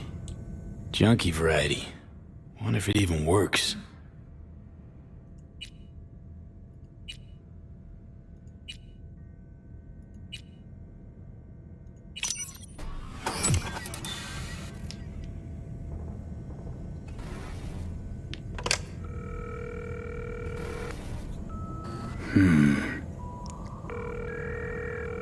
Huh.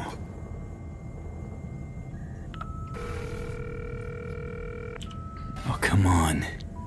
Answer. I'll have a double cheeseburger while you're at it.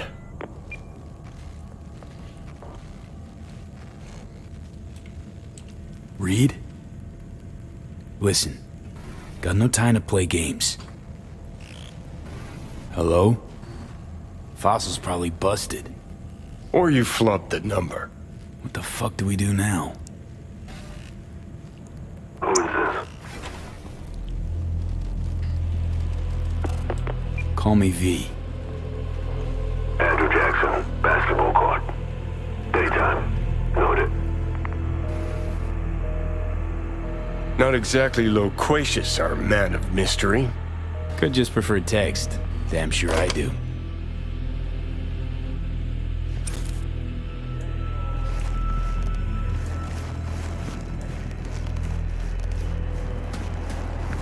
Get your fresh clip shots here!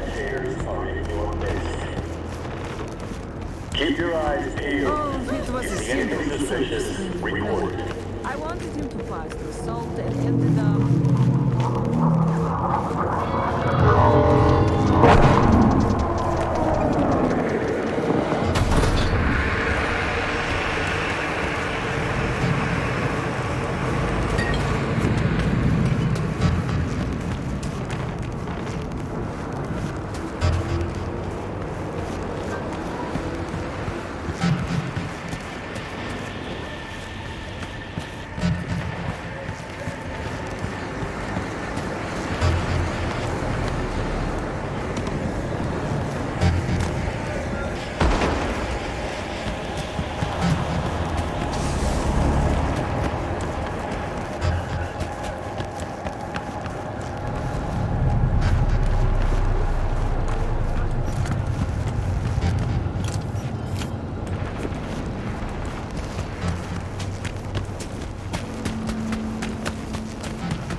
Gonna take Jaden for the next gig. Why him? He a weak-ass pussy. Yeah, but he's kind of hot. But no, the thing is, he got some nervous... Best seats in the house. Gonna be a game to remember. Johnny Silverhand. Basketball fan? That's new. You know what I mean. What? Another game starting. Okay? One where your head's the fucking ball. My input loves it. He always said we could use another window. Felt the same thing. Something nasty's brewing. Fucking storm's what's brewing. Don't let the sunshine fool you. You're up against seasoned players, whereas you just stumbled onto the court. These are trained sociopaths. Pretend to be your friends while they fucking ain't. So go out and play. Just don't get played. Just come out and say it. You don't trust Myers. No, her type is all. Politicians? Worse. Armed forces. Saying no to high-ranking cunts like putting your mouth over the barrel of their gun. Get shitty fast if you try to run. Take it from a deserter.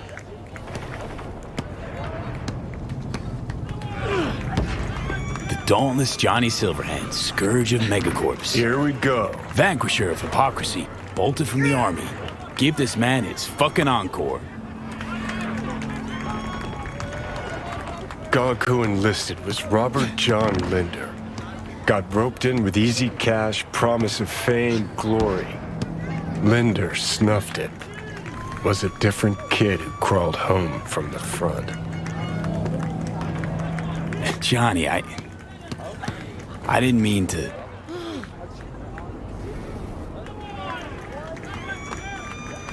It's okay. Was a long time ago.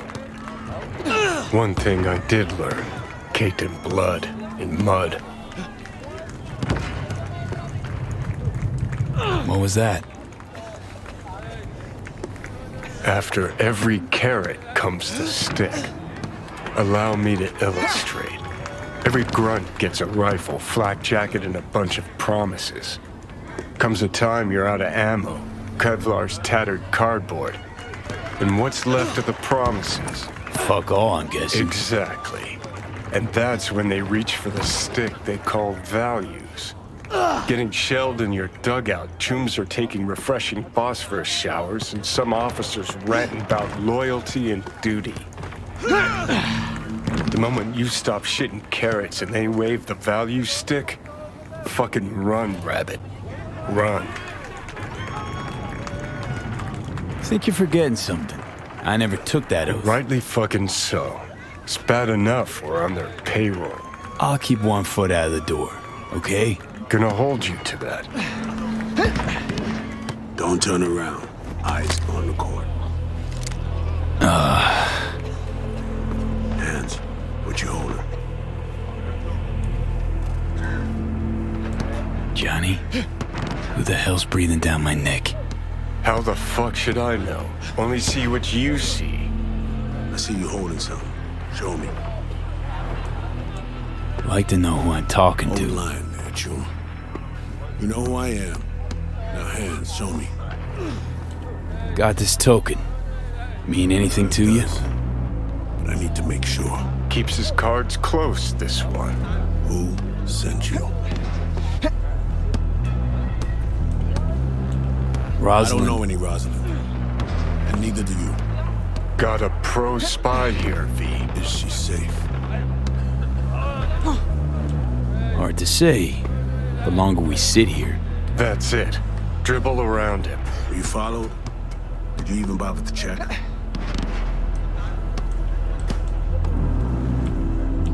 Take me for a fucking gonk? An amateur? You sure fooled me. But fine. That I have to do. Black Thornton Merrimack on the street. 3 minutes. Front seat. We better leave separately. Don't want anyone to get suspicious. You first. Don't want to be caught holding hands? Reed. Slippery motherfucker. I think we really hit it off. Sure. Bet he's got candy in that van. Ready to find out? With the right guns installed, man, a free pro dunk ain't even hard. Game needs some damn rule changes. Dunno, man.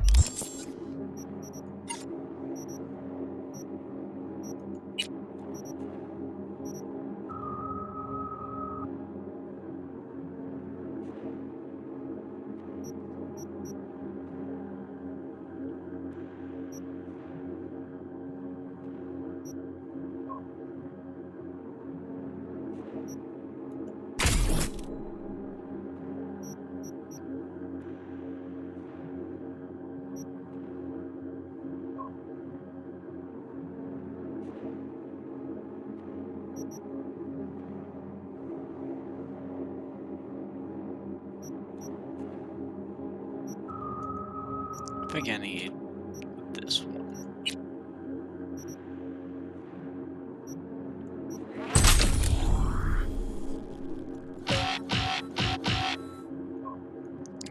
Damn it.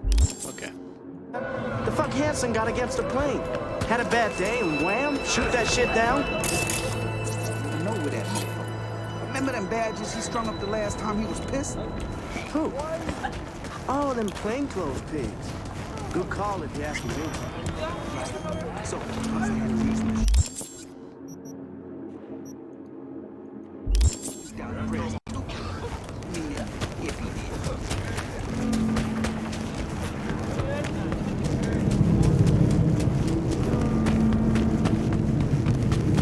Blackthorn.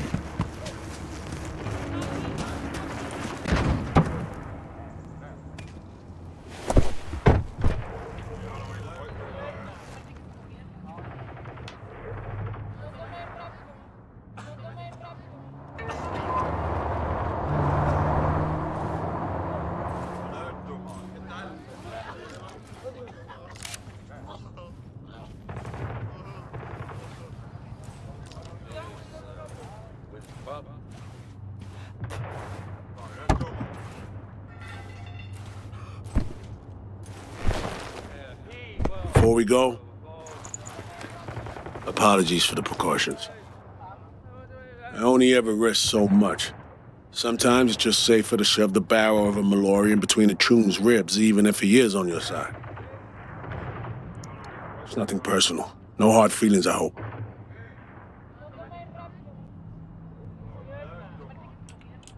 No hard feelings. It's all good. Had to make sure I'd have done the same. Is that so? You're not in the biz, V. Our biz. Actually, I am.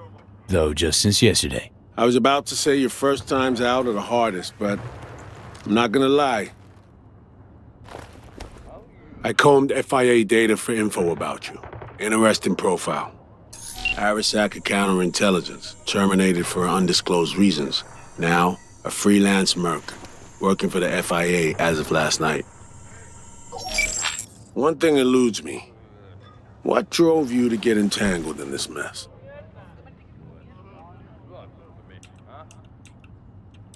Guess I'm still trying to wrap my head around it. Yeah, I feel you. I get tasked with correcting someone else's mistakes. I do my own rapping. Right. It's time we paid our friend in distress a visit. Address, please. Just, FYI. Not so sure you're gonna like it. Try me. Abandoned building on Crest Street, 8th floor. Straight, I don't like it. You left her alone in Dogtown? Was I supposed to drag her along while cruising around? Actually? Look, place seemed plenty safe to me. Safe? A derelict building in Dogtown. Just listen to how that sounds. Hold up. I need to take this. Why are you calling me on my day off? Last I heard, you're the manager. Ask Bob. He owes me a favor anyway. Yeah, well, tough nuts. You'd have to manage without me. Boss man, I work the door at a club. Selection, you know, bouncing. Can think of one thing we have in common. Both got potential we're wasting. Being on Arasaka's payroll's realizing one's potential? Got a grudge. Saka step on your toes that hard. Yeah, they tried to off me, botched it, end of story. You tell me. Makes two things in common. Though something tells me we won't stop at that. This is not how I imagine spending my day off. Saving the president? Great action BD shit right there, am I right? Yeah, sure, I guess so. Does my eyes still smoke? Had a ciggy on a balcony this morning. Why you ask? When things start to spiral out of control, she's likely to light up. It's high time we help her out.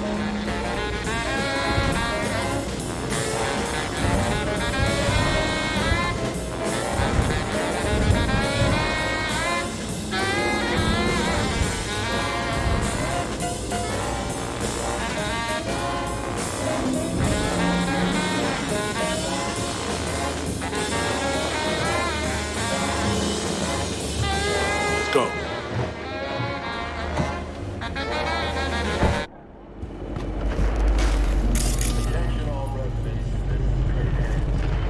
So this is the place. 8th floor. Yeah. Lead the way.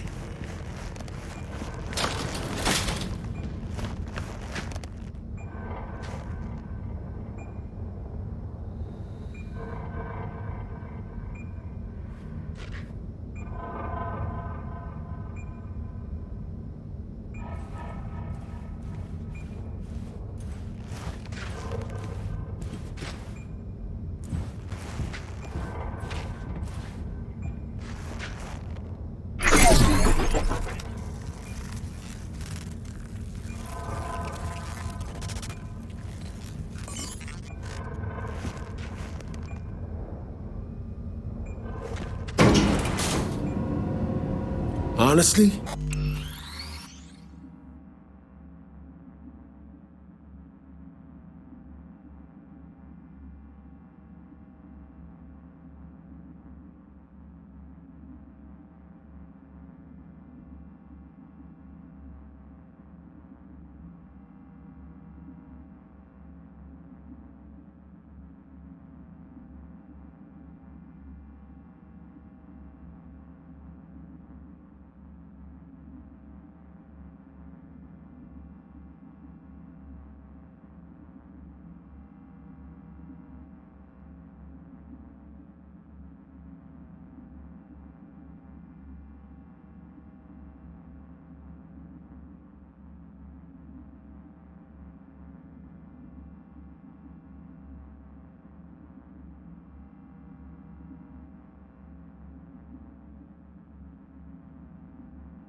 This is not inspiring confidence. Relax, she ain't alone. Made some new tunes, locals. Introductions were a little dicey, but she turned on the charm. Probably has her Dogtown campaign staff by now. This keeps getting worse and worse.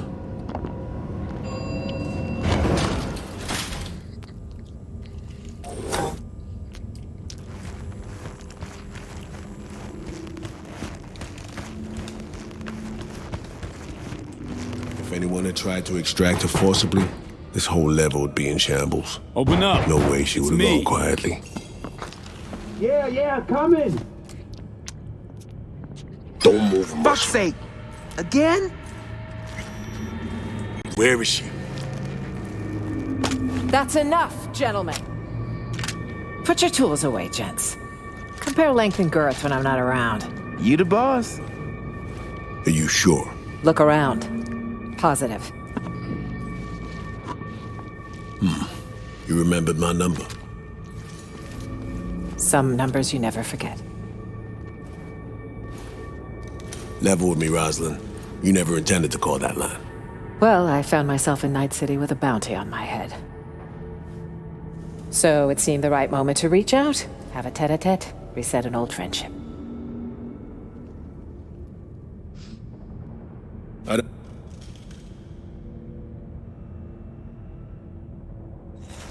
I'd offer to sit down and chat over coffee, but the clock's ticking. I need to arrange a passage for you to Washington. No, Reed. We need to talk first. All three of us. Come on, we should talk in private. The president, a merc, and a special agent walk into the Oval Office. Question is, where do I fit into this joke? You've seen the news. Uh-huh. Hansen's spin work never fails to amuse. He's not acting purely on his own initiative. Someone from our camp's propping him up.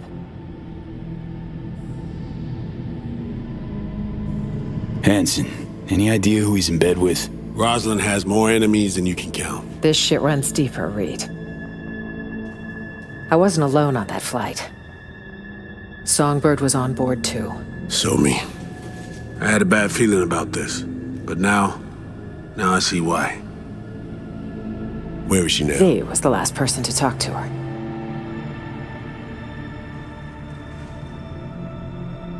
Most likely scenario. Got caught in some ice in the combat bot when she hacked it. One little mishack. Happens even to the best. But no way to know for sure. Unfortunately, we need hard evidence, not speculation.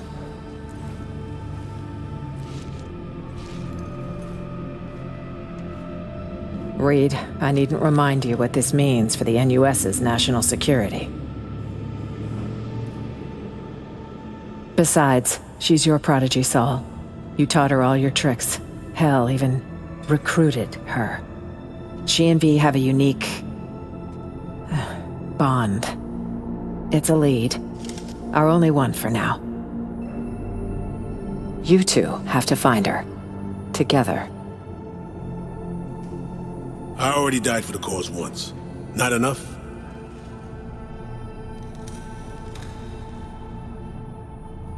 Nice talking to you.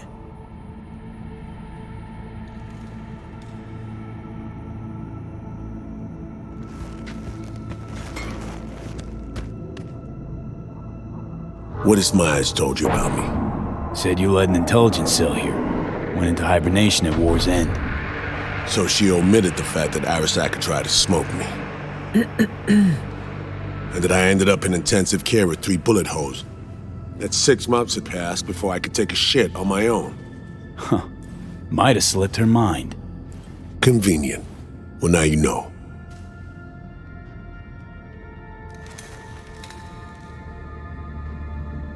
Look, every moment we spend pouting here, our chances of finding Somi alive drop. Hard. Barely know you, but you don't seem like a chum who'd leave their agent out to dry. She won't survive without backup. Don't know me well, but well enough, I guess. I wouldn't.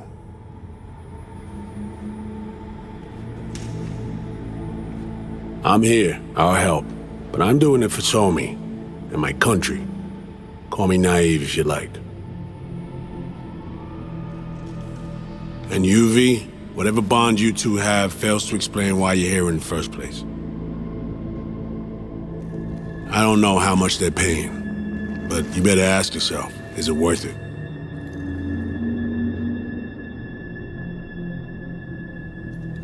Songbird's my only shot at surviving. Got Arasaka's relic in my head. Slowly, surely, poaching my brain. Seems we're all on the same page now, V. Which means we can help each other too. Agreed. Think so too. If we want to find Somi, we gotta dig deep. I mean, actual reconnaissance. No stone unturned. We need contacts, informers not afraid to sing, who might see something in it for themselves. You'll need to earn their trust. Rest easy. Can be real persuasive when I need to be. Zeal's good, but don't wreak havoc. Not too much, not yet. I need to arrange a safe passage to Washington for Myers. Expect my call soon, V. Thanks. For everything.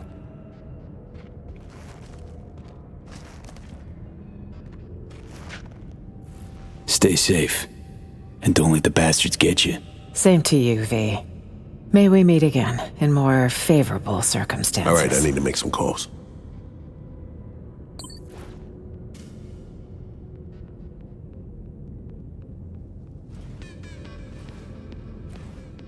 It's me. I need a cab. 2 people. Long ride. No papers.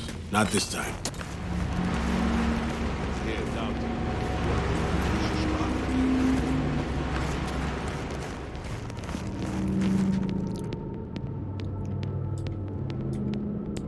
Gonna boost soon. Keep an eye on Jay, will you? One shitty nanny I'd make. Hey, keep it real, V. Gotta evac soon. Watch yourself out Nah, there, the Jacob. world better watch out for Jacob. Yeah, just remember to knock before you enter any shady-looking digs. See, if I came knocking last night, I'd have missed the chance to meet my babe Rosalind. And you, I suppose. That's life for you, V. There's a lesson in all this, don't you think?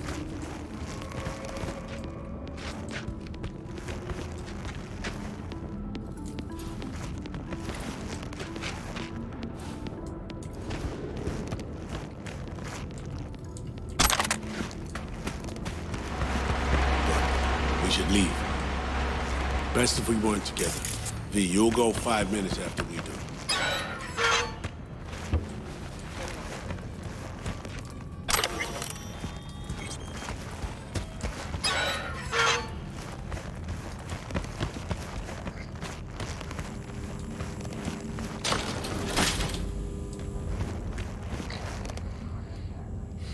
Let's just say it'll be a bumpy ride.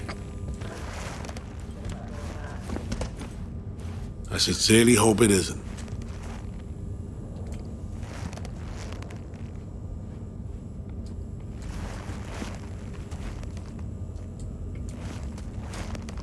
"5 minutes, V. We talked about this.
Okay, what do we got?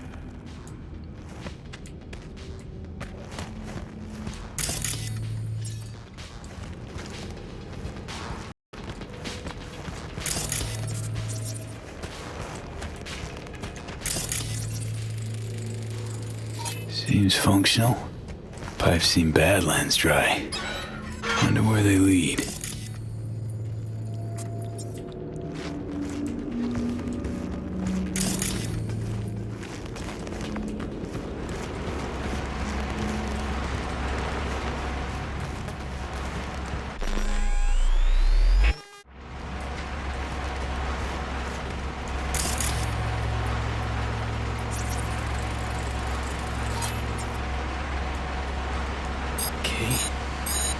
Elbow grease?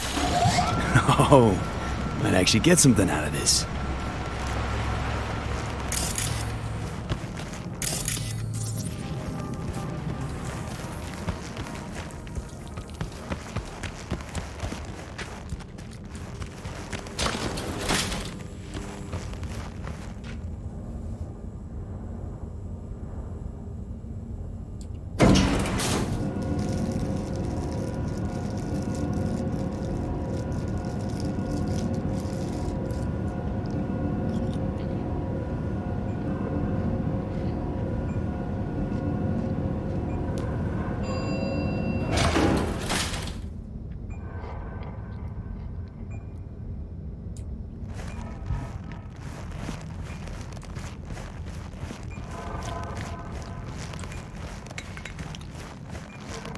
Attention all residents. This is Kurt Hansen.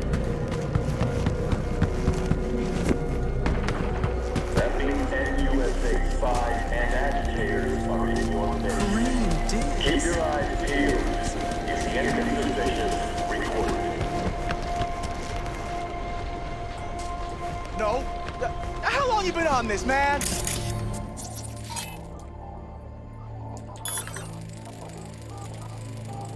To take. That's right, damn it! Come on.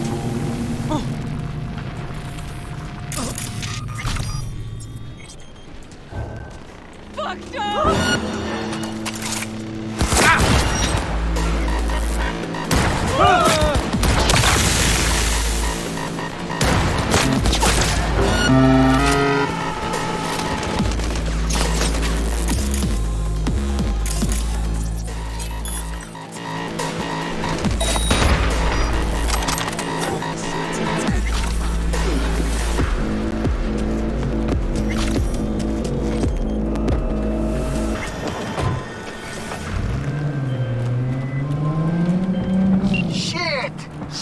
Drones don't lie, it's you!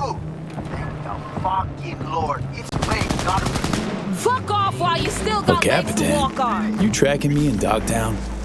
No, not you, the car. Listen, I'll explain, but first, you gotta bring her...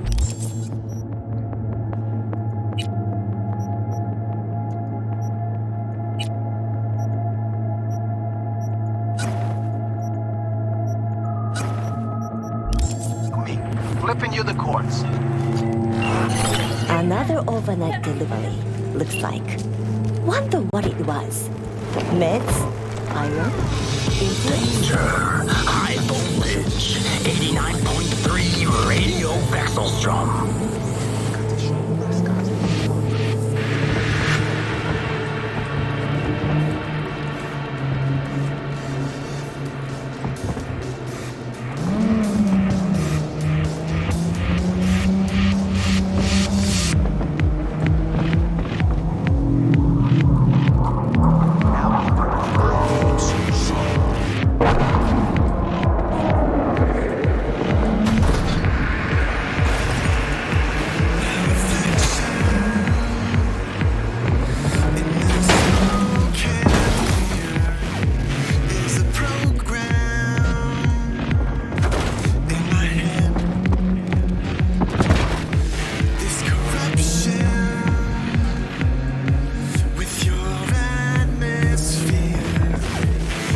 Question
Sorry about that, I was joking.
What shit for brains gonk called this a proper ignition? Fucking useless scrap.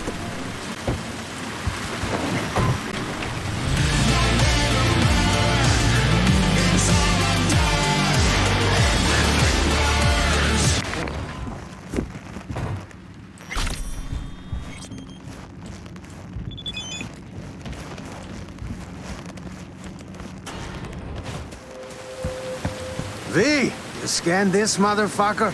Gonked again. Preem looking, but useless. At least with you, it's the other way around. Wait, what?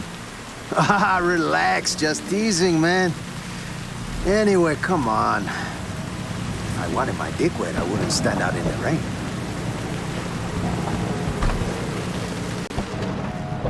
This one's stolen, too. Stolen?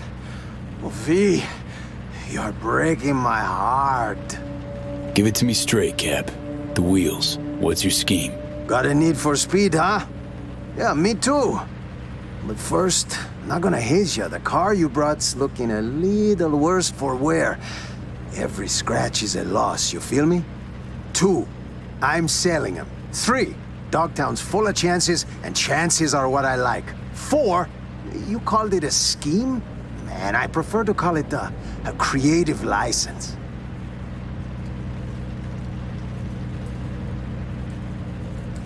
Right.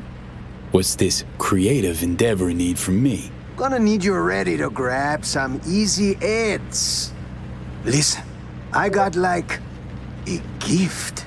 A sixth sense. I can tell when a ride's bored. Needs a change of hands. Sometimes I hear 'em calling over in Dogtown. Sometimes in Night City. Right. And this sixth sense tells you to tell me to bring him to this chop shop? Ooh, chop shop. Please. But, yeah, you rein in the wheels, you rake in the heads. Of course, it's all part of a larger plan. Well, well. Picked up a tail, huh?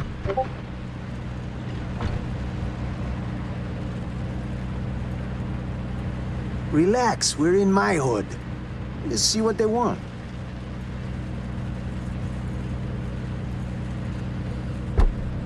NCPD, asshole. You got a license and a reg for them ugly mugs? I don't fucking believe this. Badge has got a talent for looking the other way. Suggest you try using it. The mouth on this one. Training them better and better. Daniels, the fuck, man? You take a fucking squad car to pick up a klept ride? In uniform? Not the only one on his home turf, mama. Hey, nab a Vilfort Alvarado for the top brass too. I'll get the gear for our little plan. Hold the phone. El Cap handing out bribes? I'm shocked. Shocked. There an honest couple left in this city? There is. But they lay low. Don't got that fire in their eyes, you know? Preem, thanks for the cred. Cars, deets, and docs are on their way. You see? It's just biz. Come on, rain stopped.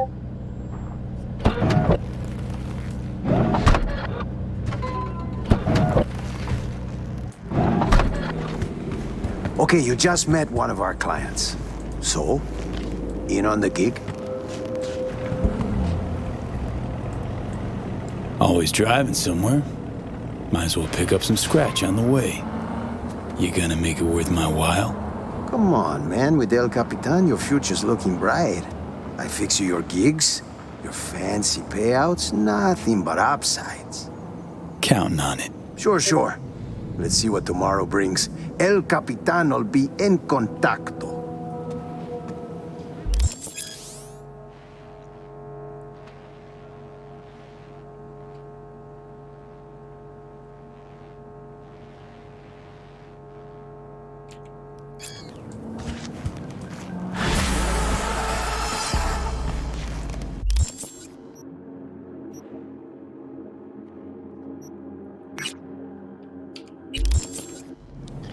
You know what? I think I'm gonna call it here. Please have a good night. In fact, why don't I try something new, I guess.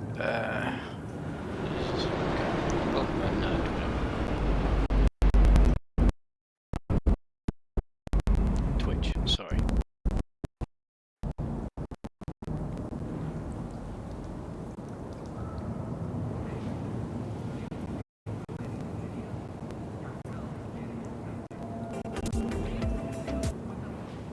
Let's see here.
they were active in other parts of the world. I don't believe he had many of those followers in Casinos. There were very few who came to the city who had those kinds of beliefs. I believe he was, though, perhaps one of the more darker entities, a god of the night, a god of sleep, a god of death. I see. Well, then I guess we know why they acted with such haste and why everything was destroyed. At least presumably. Well, who was that voice, by the way? Did you recognize those princes? I do recognize those two, and I do recognize.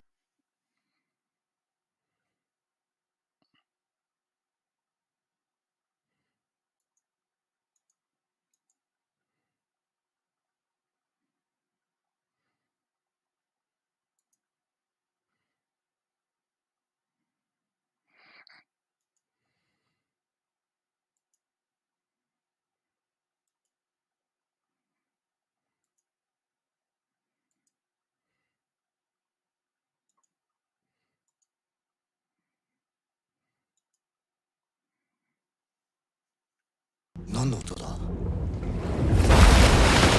え、ボスイ何の音だ？え、ボスイ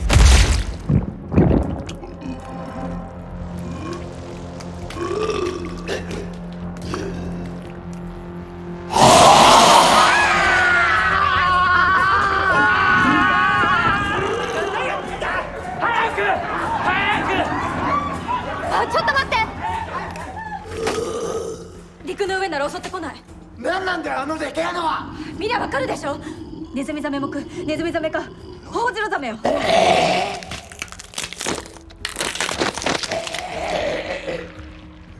嘘だろ。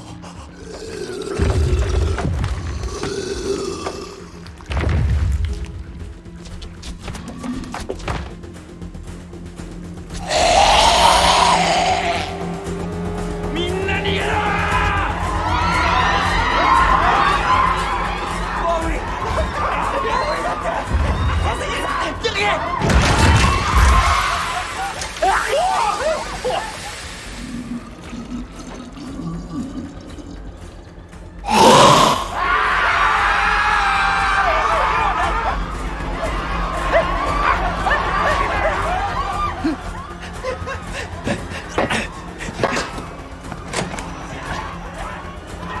こっちここなら入らないはず。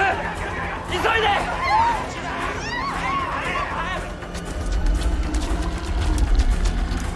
賢者。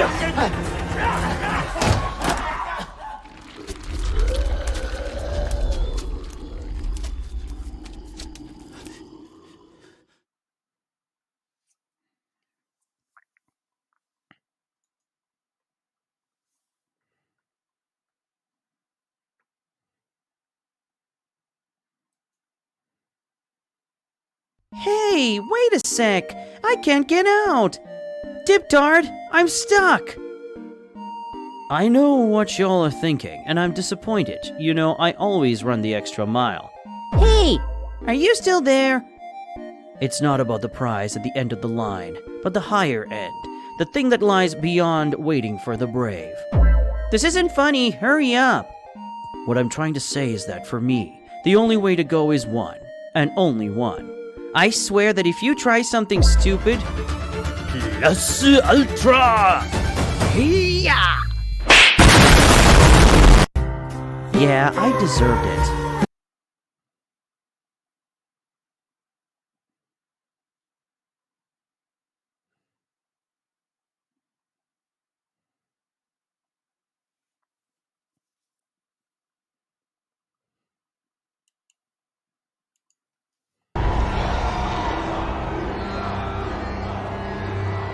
Donnons-leur du spectacle.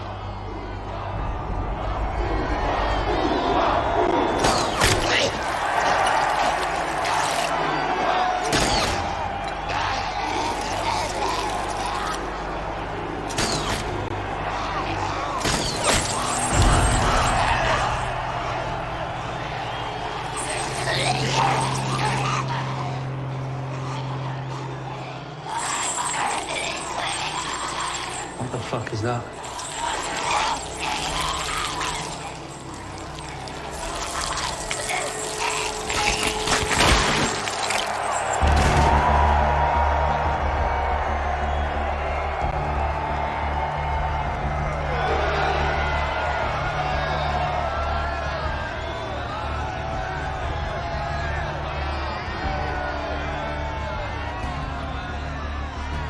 Que tu justifies.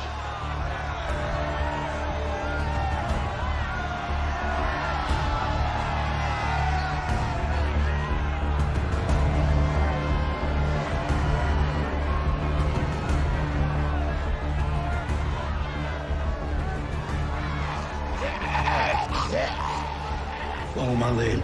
Sure thing, mate.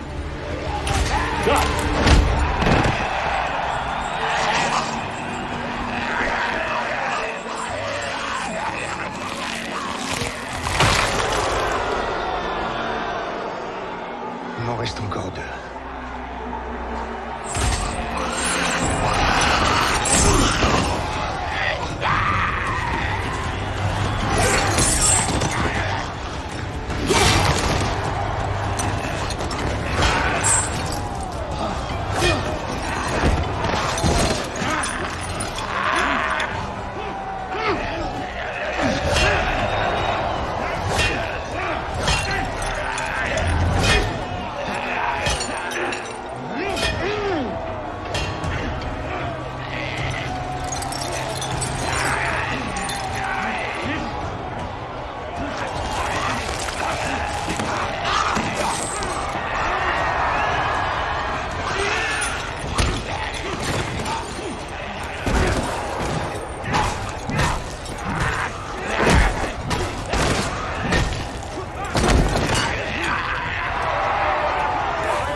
I got it. No, please.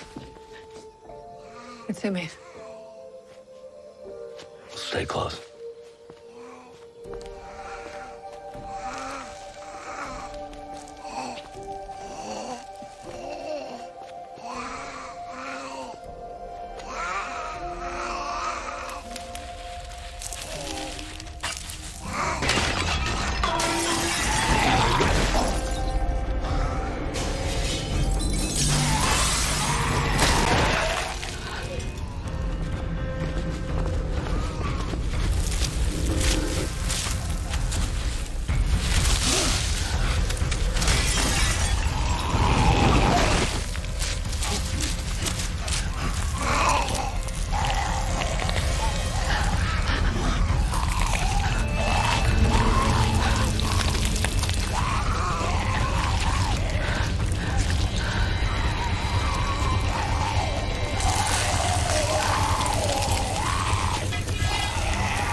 Let's go.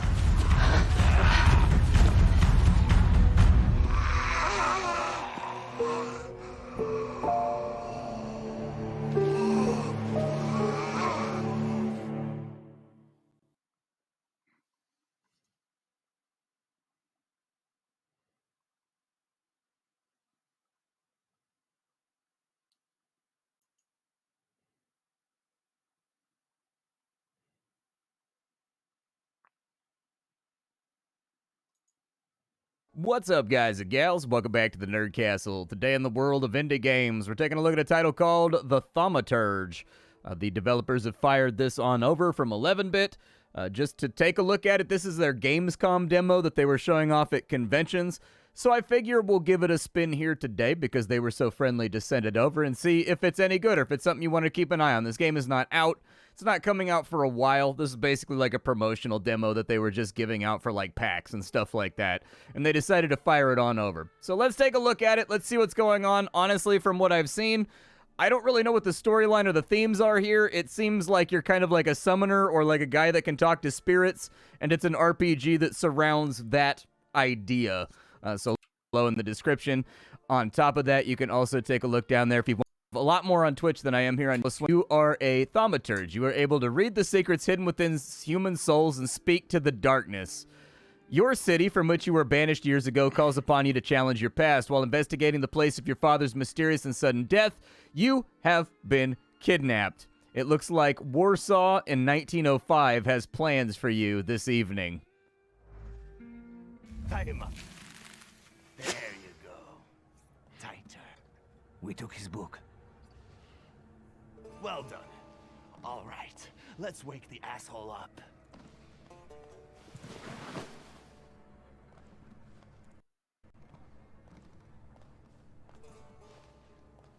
Wakey, wakey. What's... Well, come on, Sleeping Beauty. I haven't got all day. Now, let me get a good look at you. You look rough, fancy boy. This isn't what I was expecting. So what did you expect? Well, what did you expect? That after years of hanging out in Parisian salons, you'd come back handsome and spruced up. How do you know about Paris? Nothing stays secret from Niedzic, right? Shit. Just read out my birth certificate, why don't you? Abaurice Niedzic. Long time no see, Shulsky. So, like, why you got me tied to a chair, man? What kind of a sick idea is this? Kidnapping me? It's a joke! You don't find it funny? No. What does it feel like to have your life depend on me? I don't know, man. What's it feel like to have a hairline that's under attack by gravity? Feels bad. Not the best. Listen, I understand you hold some resentment within yourself over what happened, but I can't change the past. You told me to wait for help, and instead the boys in blue showed up, and you washed your hands of it, and left my pop to rot in prison. At least admit that you acted like a dick. I mean, apparently, like, I'm a rat snitch, so I'm gonna confess. I admit that it was a shitty move on my father's part. Your father's? Well, look at this weasel. Straight to whitewashing the past. Like father, like son, eh? My father's karma came back to bite him. A horrible death in return for the kind of man he was. I'm sure you heard. Well, admittedly, nothing's put a spring in my step in a long while, like hearing that Shulsky met his end as sludge on the sidewalk. They say the devil doesn't take the wicked, but for your old man, he made an exception. Now that he's dead, let's put the past behind us. There'd be no reason to talk if you hadn't pinched Papa's gut back then. Victor, it kills me that we pulled the trigger together. Together. Niedzic? Where's that rat? What the fuck? Boss, it's the Cossacks again. Come here, coward. Looks like you've got a chance for redemption.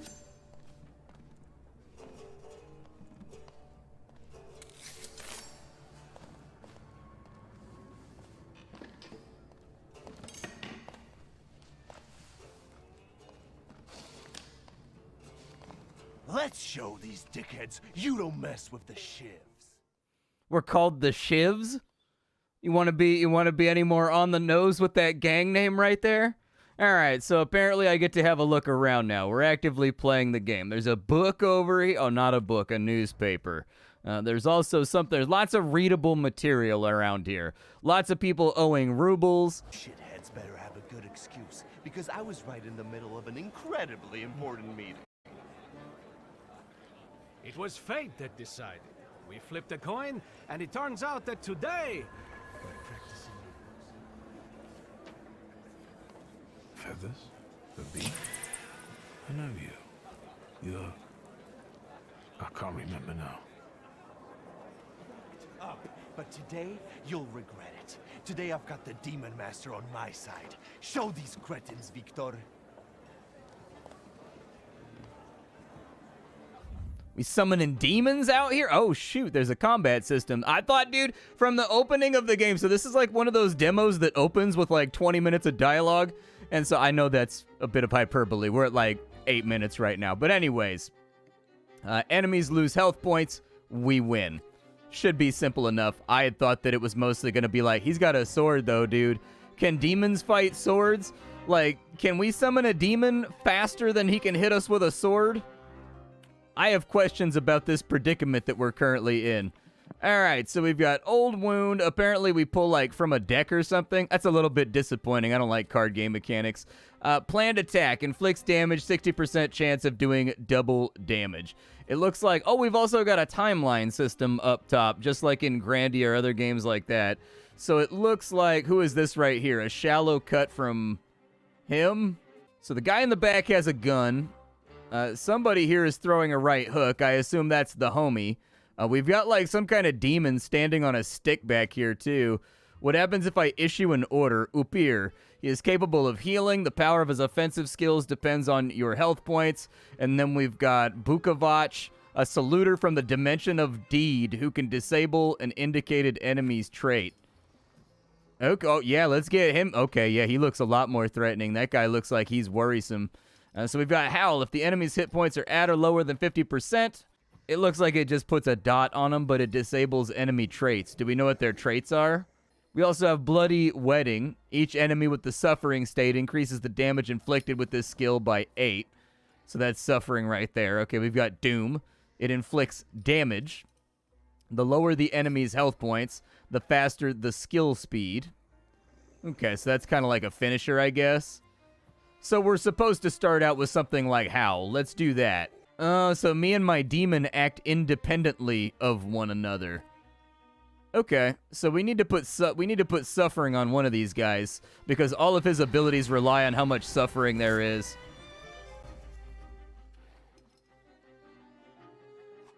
I don't know what I just did. It kind of looks like I just wiggled my hand over the top of the book and then the guy was just like, I'm having a mental breakdown.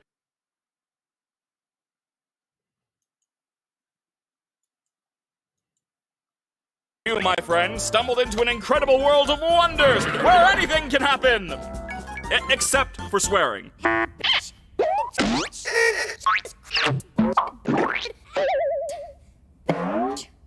Oh my god. Well, how do I, leave? Well, don't freak out about it or anything, but, we don't exactly... You can't. What? They broke my comedy mask. So, Kane, we having a new adventure today for the newbie or what? These activities may include...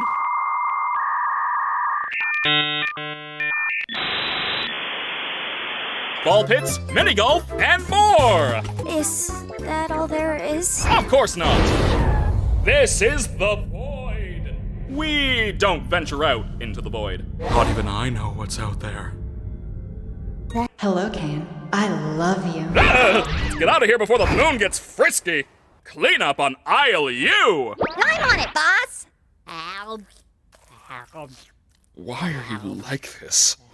Don't you worry your little head. Your new name can be anything. Hereby acknowledging that your chosen name and/or names may not breach the Digital Circus user license agreement, stating that your name may not include objectionable content. Objectionable content includes but is not limited to sexually explicit materials, obscene, defamatory, libelous, slanderous, violent, and/or unlawful content or profanity. What are you thinking?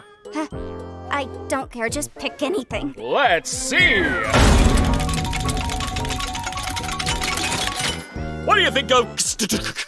I don't. You're right, terrible. Let's try that again. You! Do you like adventure? Activity? Wonder? Danger? Horror? Pain? Suffering? Agony? Death? Disease? Death? Angel food cake? Ow! You parasite! The entire circus tent will be infested with gloinks, and you gotta catch them all! But what are they? I'm glad you asked, Bubble. They're small. And what do they do? They... And how do they... Oh no, they killed Zooble. Anyway, you guys want to go get something to eat? Do you think pairing them up together is a good idea? Of course I do. They're the two most mentally stable and capable characters to be paired together. My comedy mask is broken again. Ah! Oh! Gangle, you startled me. Thank goodness this is all a dream, right, Pomni?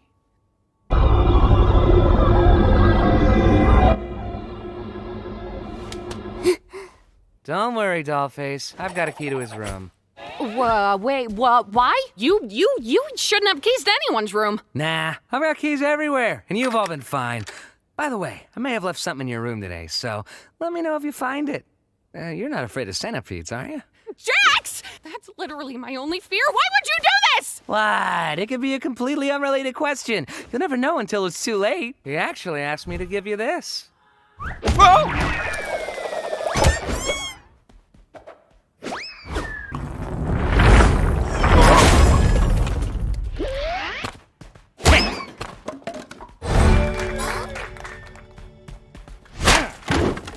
An insect collection? I think it's a nest. Well, as a royal myself, I would like to kindly ask if... Oh, look, there's Zooble. Hi, Zooble. Help me, you idiots! Kinda rude, Zooble. Now I don't want to help you. No, I always lose. Yes! Gotcha! Oh. This is dumb and weird. Well, yet you're still watching it. I'm not here for the adventure or anything. I'm just here to hide from the... Oh, thank God you're okay. You didn't experience a game show in there, did you? What are you talking about? Ladies first. No, wait, why would I say that? Pomni's not even here? Wasn't this whole thing for her? Be quiet. I can't hear the escalator. Oh, Bubble, you always know how to make me say this exact sentence. Gasp! An alert on my Wacky Watch at this hour? Oh no! Someone's venturing out into the void! They'll get totally spoiled! Kaufmo abstracted? Why didn't anybody tell me? Your reward is a delicious digital feast cooked by our head bubble chef. Made with all the love I'm legally allowed to give. You know, I am pretty hungry. You didn't even do anything. So what? I can still be hungry.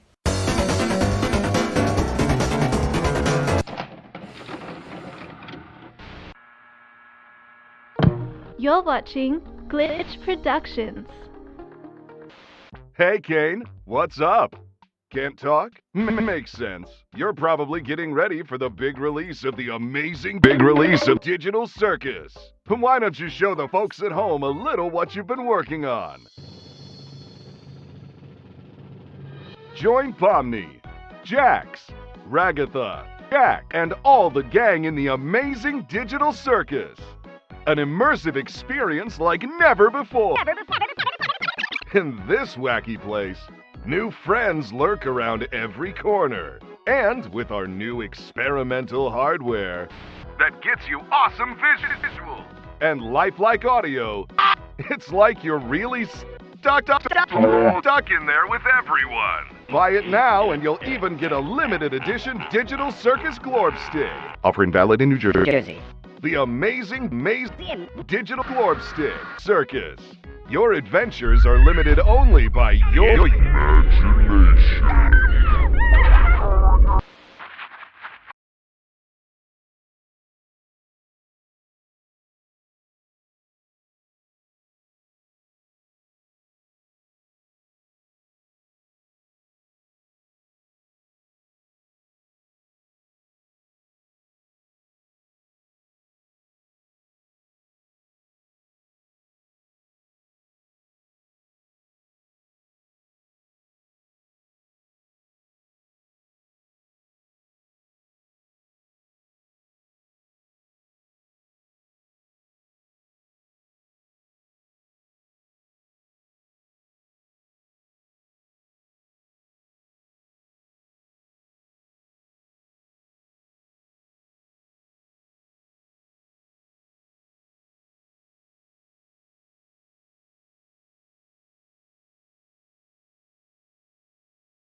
I'm free!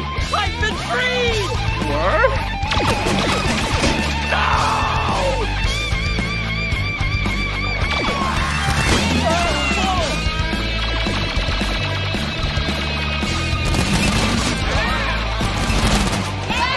My precious helmet!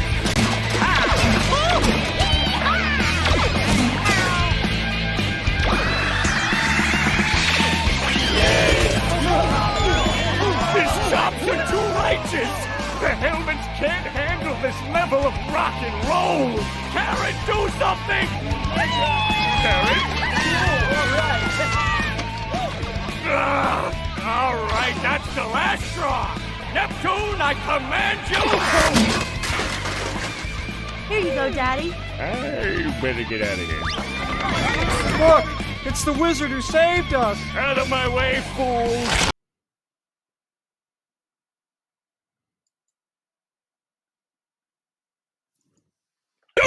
Do you like adventure, activity, wonder, danger, horror, pain, suffering, agony, death, disease, death, angel food cake? Ow! You parasite!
Here's how I make my music for my music videos in FL Studio. First, I start with a beat.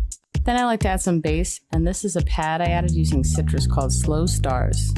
After that, I'll write my chord progression and melodies. Here I've added some of those big trap bwah sounds. This next tip I learned from Megan McDuffie's YouTube channel, and it is super helpful. I added some vocal slicing by recording a few vowel sounds and then feeding it through a vocoder. For vocals, I'll usually do a few takes and then chop up the clips to see which lines sound the best. I'm just gonna add a few effects to make it sound a little bit better. Not meant to be. Here's what the whole thing sounds like put together.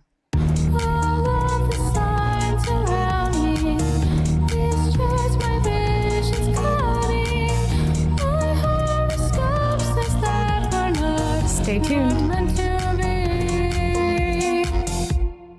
Here's how I make my music for my music video.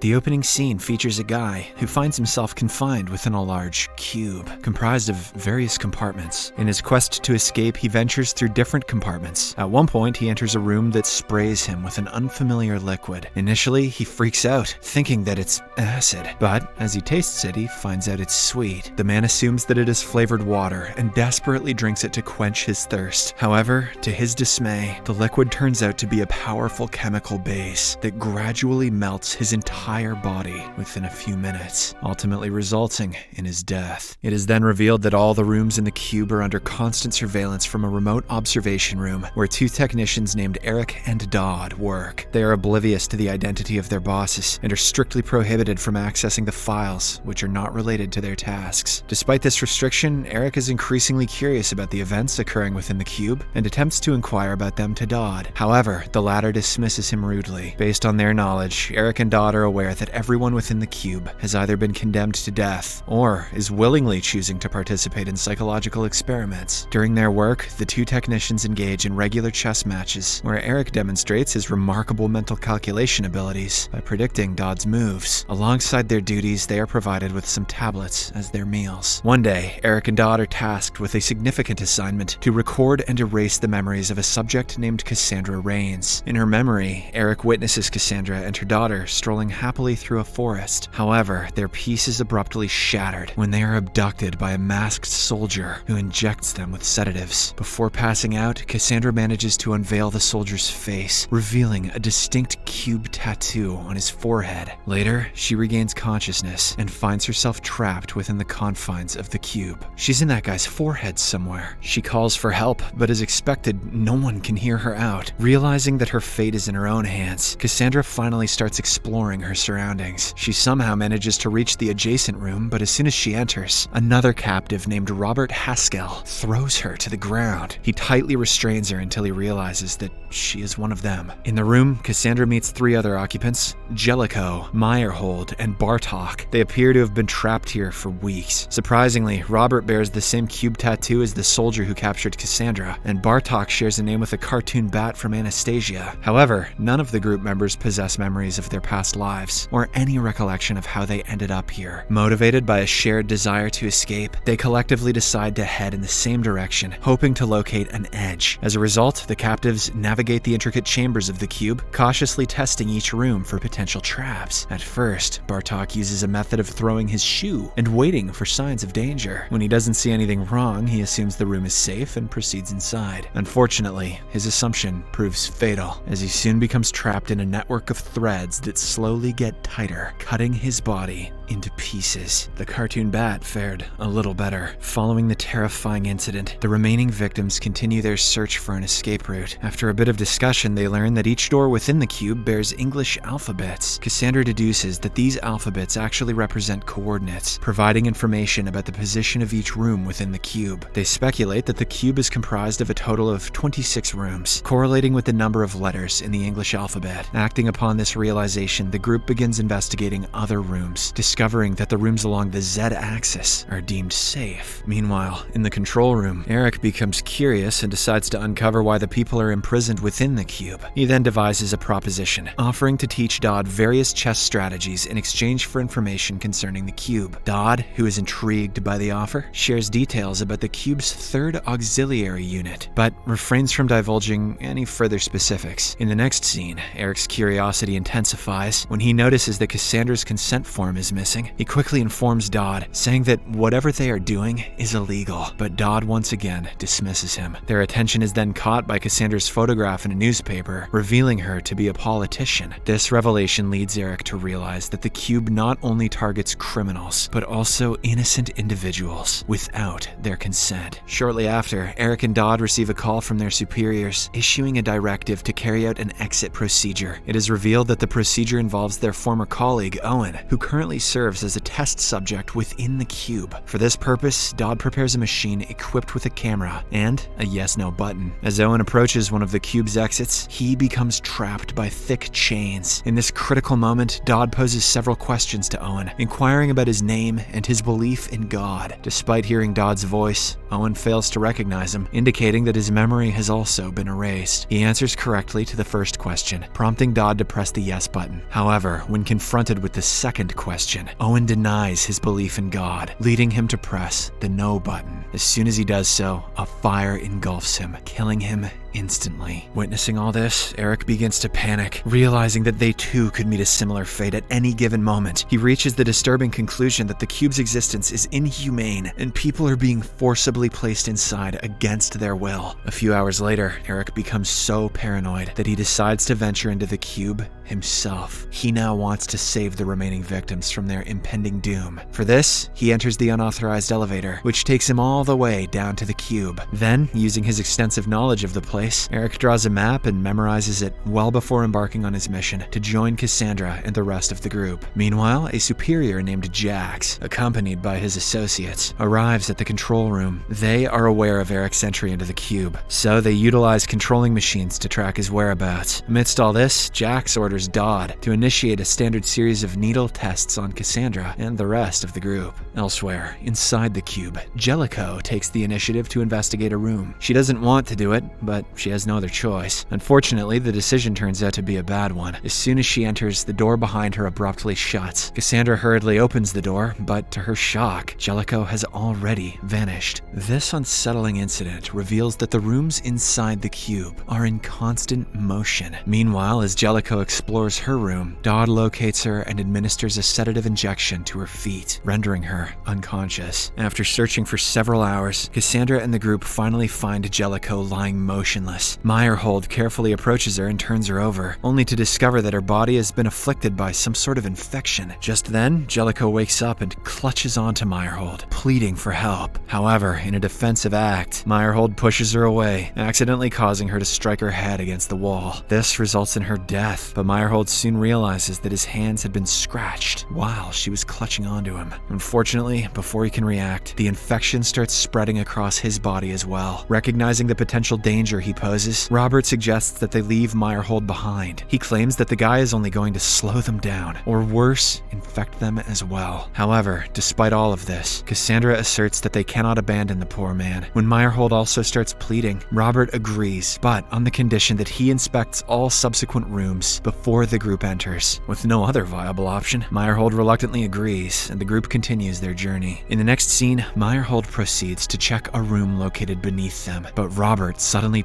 pushes him downward. The room turns out to be a trapped one that emits an incredible high-frequency sound. This sadly kills Meyerhold in seconds. As expected, Cassandra expresses her disappointment and engages in a heated argument with Robert. She calls him a betrayer who only cares about himself. Just as things are about to turn violent, Eric enters the room and asserts that what Robert did was right because the virus was highly infectious. Plus, it wasn't even that loud. They just played some Imagine Dragons and he keeled over. Eric then introduces himself as an employee and proceeds to divulge secret information about the cubes. He explains that the occupants volunteered for this experience despite having no recollection of it. However, Robert angrily claims that he never signed any consent form and committed no crime. He mentions that he used to be a hard-working delivery boy before he was abducted, but in reality, Robert has no recollection of his past life. Meanwhile, Cassandra inquires about her daughter, prompting Robert to share some sketches he made. He claims that he saw the girl in her memories. Overwhelmed, Cassandra loses control and attacks him, but Robert stops her, reminding her that they need the man. Eric also assures them that he is here to help as he can analyze the coordinates and guide them towards the third auxiliary exit. On the other hand, Jax's associates locate Eric's whereabouts and display the information on their monitor. In response, Jax orders them to erase all coordinates of the room and surround the occupants with traps. After successfully confining them within one room, Jax activates the electrification of the walls to potentially kill them. However, a sudden power outage disrupts their connection with the cube. Turns out, Dodd had a sudden change of heart, and he was the one who sabotaged the operation. This action deactivates all the traps within the room and initiates a reset mode. The prisoners are now granted a 10-minute window to escape before a sterilization procedure begins and vaporizes everything inside. Eric quickly realizes that Dodd has assisted them, so he sets a 10-minute countdown timer on his watch and leads the group to the exit. In the control room, Jax eventually learns of Dodd's treachery and, well, he kills him as punishment. After this, he accesses an implanted chip within Robert's brain, granting him control over his body. Jax then manipulates the programming and orders Robert to eliminate the others before they can successfully exit the cube. Following the order, Robert becomes hostile towards his former companions and launches a brutal attack on them. However, Eric and Cassandra team up and somehow manage to subdue him. The two then head forward and eventually arrive at an exit room, only to discover Robert waiting for them. He once again attacks the duo and almost manages to choke Eric to death. But fortunately, Cassandra comes to the rescue and impales him with a sharp metal object, finally killing him. "You just got cubed," she says. The two then hastily enter the auxiliary exit just before the sterilization procedure commences. Following this, Eric and Cassandra swim through water and emerge in a lake. They make their escape through a forest that eerily resembles the one depicted in Cassandra's memory earlier. Unfortunately, Jack's soldiers also arrive at the forest and start chasing them. During the pursuit, Eric is sadly tranquilized and captured, but before losing consciousness, he manages to hold the soldiers back momentarily, allowing Cassandra to escape. Later on, Eric regains consciousness and finds himself in a surgical room where Jax reveals that Eric has been convicted of high treason and that he had agreed to participate as a test subject. Jax also presents a consent form with Eric's signature, although the latter has no recollection of it. Following this revelation, a surgeon proceeds to alter Eric's brain. During this, he dreams of Cassandra reuniting with her daughter and praising him as a superhero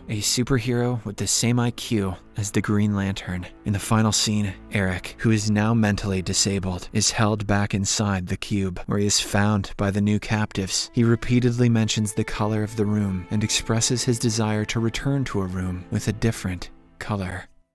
Subscribe for more videos like this, turn on the notifications, and leave a like to help the channel out. Thank you for watching.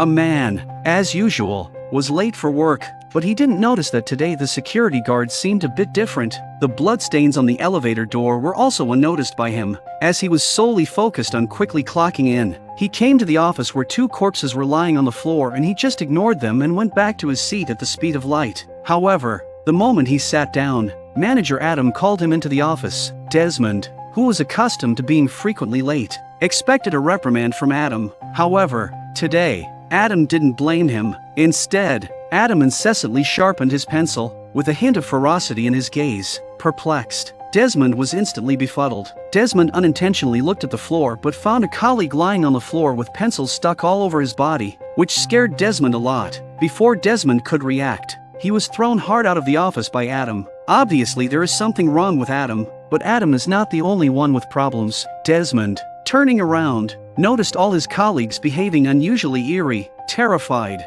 he hastily ran away, only to find his coworkers crazily chasing after him. The astute Desmond managed to hide temporarily, narrowly escaping danger. However, upon turning around, he observed another colleague relentlessly working. Desmond, intending to inquire about the situation, was met with a torrent of insults. The colleague, after scolding him, took a sip of the beverage on the table. At that moment, Desmond remembered seeing many similar drinks the previous day. Could it be related? But just as Desmond was about to leave, he accidentally touched a wire on the floor. The computer was shut down and the man was so angry that his fighting strength instantly increased by several times. He threw Desmond out and then pressed him against the wall. Desmond was about to be smothered when he pulled out a plank and smashed it into his colleague, knocking him to the ground. In a state of shock, Desmond hides in a room, and it occurs to him that all crazy people work all the time, so he had the idea of pretending to be busy at work, and it worked. After escaping from the office, Desmond suddenly remembers that his crush is still in there, so he returns again. Luckily, Samantha is in a separate office, and with her headphones plugged in, she didn't notice the scene, but she had already drunk the black drink. Desmond, attempting to remove the drink, accidentally spilled it all over the table. Spill my salt!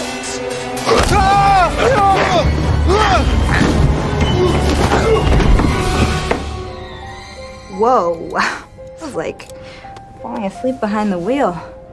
Samantha hadn't mutated completely, thanks to her limited consumption, but Desmond continues to test Samantha and gets beaten up again, with things spiraling out of control. He had no choice but to knock Samantha unconscious to prevent further mutation, tying her up. Upon waking, Samantha was oblivious to the events. Desmond intended to explain, but as he reached the stairwell, a horde of zombies rushed towards him. Quickly, Desmond retreated. They hid in a room, but as soon as they closed the door, they heard movement behind them. A man unexpectedly embraced Desmond. It was their colleague Murad, who hadn't consumed the beverage. After confirming each other's safety, they prepared to act together. When the zombies in the office had moved away, they returned to the stairwell. However, the sight before them nearly scared them to death. It seemed they had to find an alternate route. Unfortunately, the elevator was out of order. The ventilation shaft seemed like a good choice, but they struggled to fit Samantha in despite their efforts. It looks like the only way out is through the window. Desmond immediately grabbed a printer and smashed it against the glass. Amazingly, the glass remained intact, but it triggered the building's security system. The entire building was instantly encased in steel. As this weapon manufacturing company possessed the highest level security system, only the company's top executives could unlock it. This meant they had to traverse through zombie-infested floors to reach the top level. Looking at the zombies attacking each other, Desmond once again thought of the same solution as before. So, they pretended to be zombies and smoothly reached the Human Resources Department. All the women there had mutated, and they menacingly surrounded Lentworth. Thinking on his feet, Desmond entered an office and used the intercom to broadcast a false message about the company being on holiday. This method managed to save Lentworth. Now, they just needed to pass through the sales department to reach the executive offices. However, the employees here were exceptionally irritable, likely due to dealing with difficult clients. It seemed they had to force their way through. In the utility room, they improvised weapons and gear, but the zombies were so numerous they had to unbind Samantha for a while. Once fully prepared, they nervously stepped outside. Hi, fellas. Go through you to that door over there. Kill them all!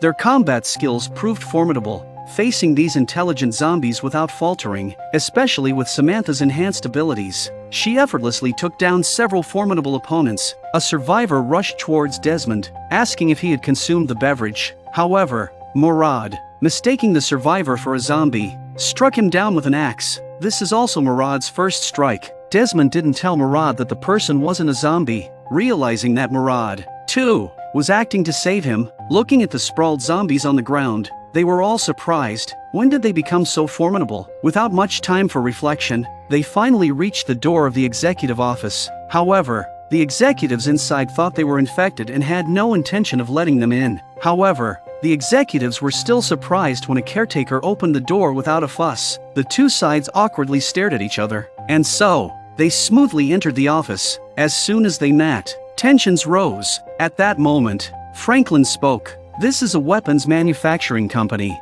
Violence is absolutely not allowed." The statement sounded a bit off, but fortunately, both sides put down their weapons. Through conversation with Franklin, they learned that the issue indeed stemmed from the beverages. These drinks were meant for the military, and Franklin wasn't entirely sure how they ended up in the company. But as they speak, Zombie Adam arrives at the door with his zombie staff. Observing their infuriated demeanor, it seemed they were usually oppressed by the bosses. An enraged Adam shouted at Franklin, demanding a salary increase for all employees, threatening severe consequences if his demands weren't met. Franklin smiled scornfully and said it was definitely not possible. This statement further angered Adam, and he immediately led his employees in a violent attack. Franklin inside panicked and Desmond quickly used a desk to barricade the door. Lentworth, holding a beverage, walked out and, inspired by Adam's words, wanted to join. Lentworth was killed on the spot by Adam the moment he stepped out. Evidently, he hadn't undergone any mutation yet. As the zombie horde neared,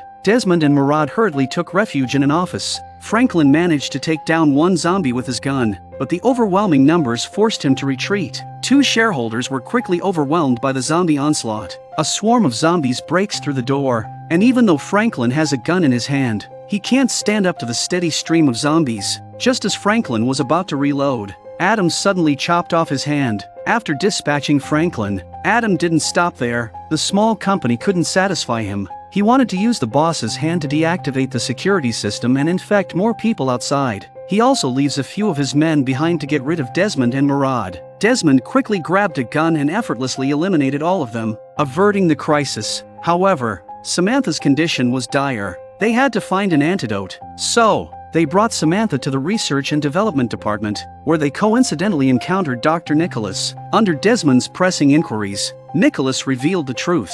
The beverage was a military-exclusive product designed to enhance individual combat capabilities. Unfortunately, this batch was defective and mistakenly given to the employees by another doctor. Due to Franklin's persistent refusal to grant salary increases, he resorted to this method as a form of retaliation. Fortunately, the antidote was located in the warehouse downstairs, albeit now infested with zombies. To save Samantha, Desmond, accompanied by Murad, entered the exhibition hall. Retrieving weapons from the display cases, fully armed, they approached the warehouse, only to find Adam brainwashing the zombies. Adam spotted them through the surveillance cameras, and a large horde of zombies rushed toward them. They quickly take cover, and Desmond uses the drink to attract the zombies' attention, taking the opportunity to eliminate a large wave of zombies with his gun. Their perfect coordination allowed them to evade the zombie horde. Finally finding the antidote, suddenly, Adam appeared in a mech suit, launching an immediate attack that sent Desmond flying. Though unharmed, they had to retreat due to the overwhelming firepower. Luckily, they secured the antidote. Desmond tossed the antidote to Murad, instructing him to save Samantha while he stayed behind to confront Adam. Desmond tried to provoke Adam verbally to lead him away but was unexpectedly attacked by a lurking zombie on his escape route. Adam was already aiming at Desmond. At that critical moment, Samantha, having taken the antidote, arrived just in time to rescue Desmond from the zombie attack. As they escaped, they rigged explosives. When Adam entered the blast zone, Desmond pressed the remote control, only to realize it malfunctioned. There was no detonator in the explosives. Adam, triumphant and arrogant, mocked them. With no other options, Desmond resorted to his last resort, tossing the triggerless landmine on the ground. The subsequent explosion depended on luck. To their surprise, Adam, the unfortunate one, stepped on the landmine.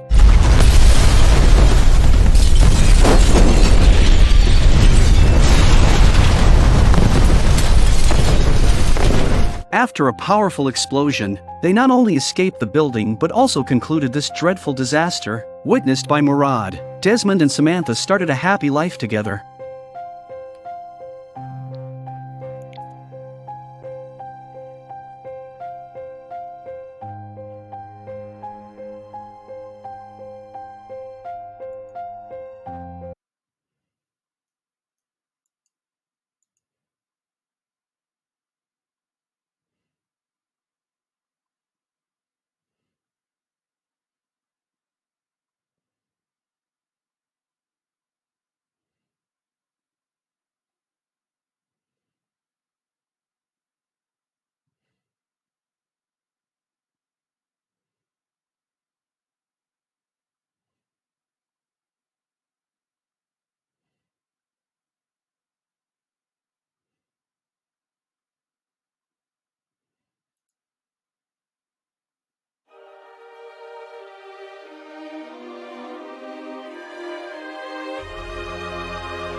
Stephanie is a 9-year-old little girl who for some reason has been abandoned by her parents. She lives in her house all alone and just about takes care of herself. Her only friend is a soft turtle toy, whom she calls Francis. A normal day for Stephanie consists of watching cartoons, playing the piano, preparing smoothies for herself, and spending time with Francis the turtle. One day, when Stephanie turns on the television, the news channels broadcast the miserable situation of the world, where some supernatural forces are wreaking havoc in different countries. They also mention that a strict quarantine has been declared, and people are asked to stay inside their homes. However, Stephanie does not pay attention to such matters and simply changes to her cartoon channel. Being a 9-year-old, she is clumsy at everything she does and often makes a mess of the house. However, she is still content and happy to live alone without her parents. The same day, as Stephanie is preparing a smoothie in the kitchen, she hears a sudden noise coming from upstairs. Scared, the little girl rushes there, only to find a ball dropping as if someone is inviting her to play. Without knowing who the person is, Stephanie yells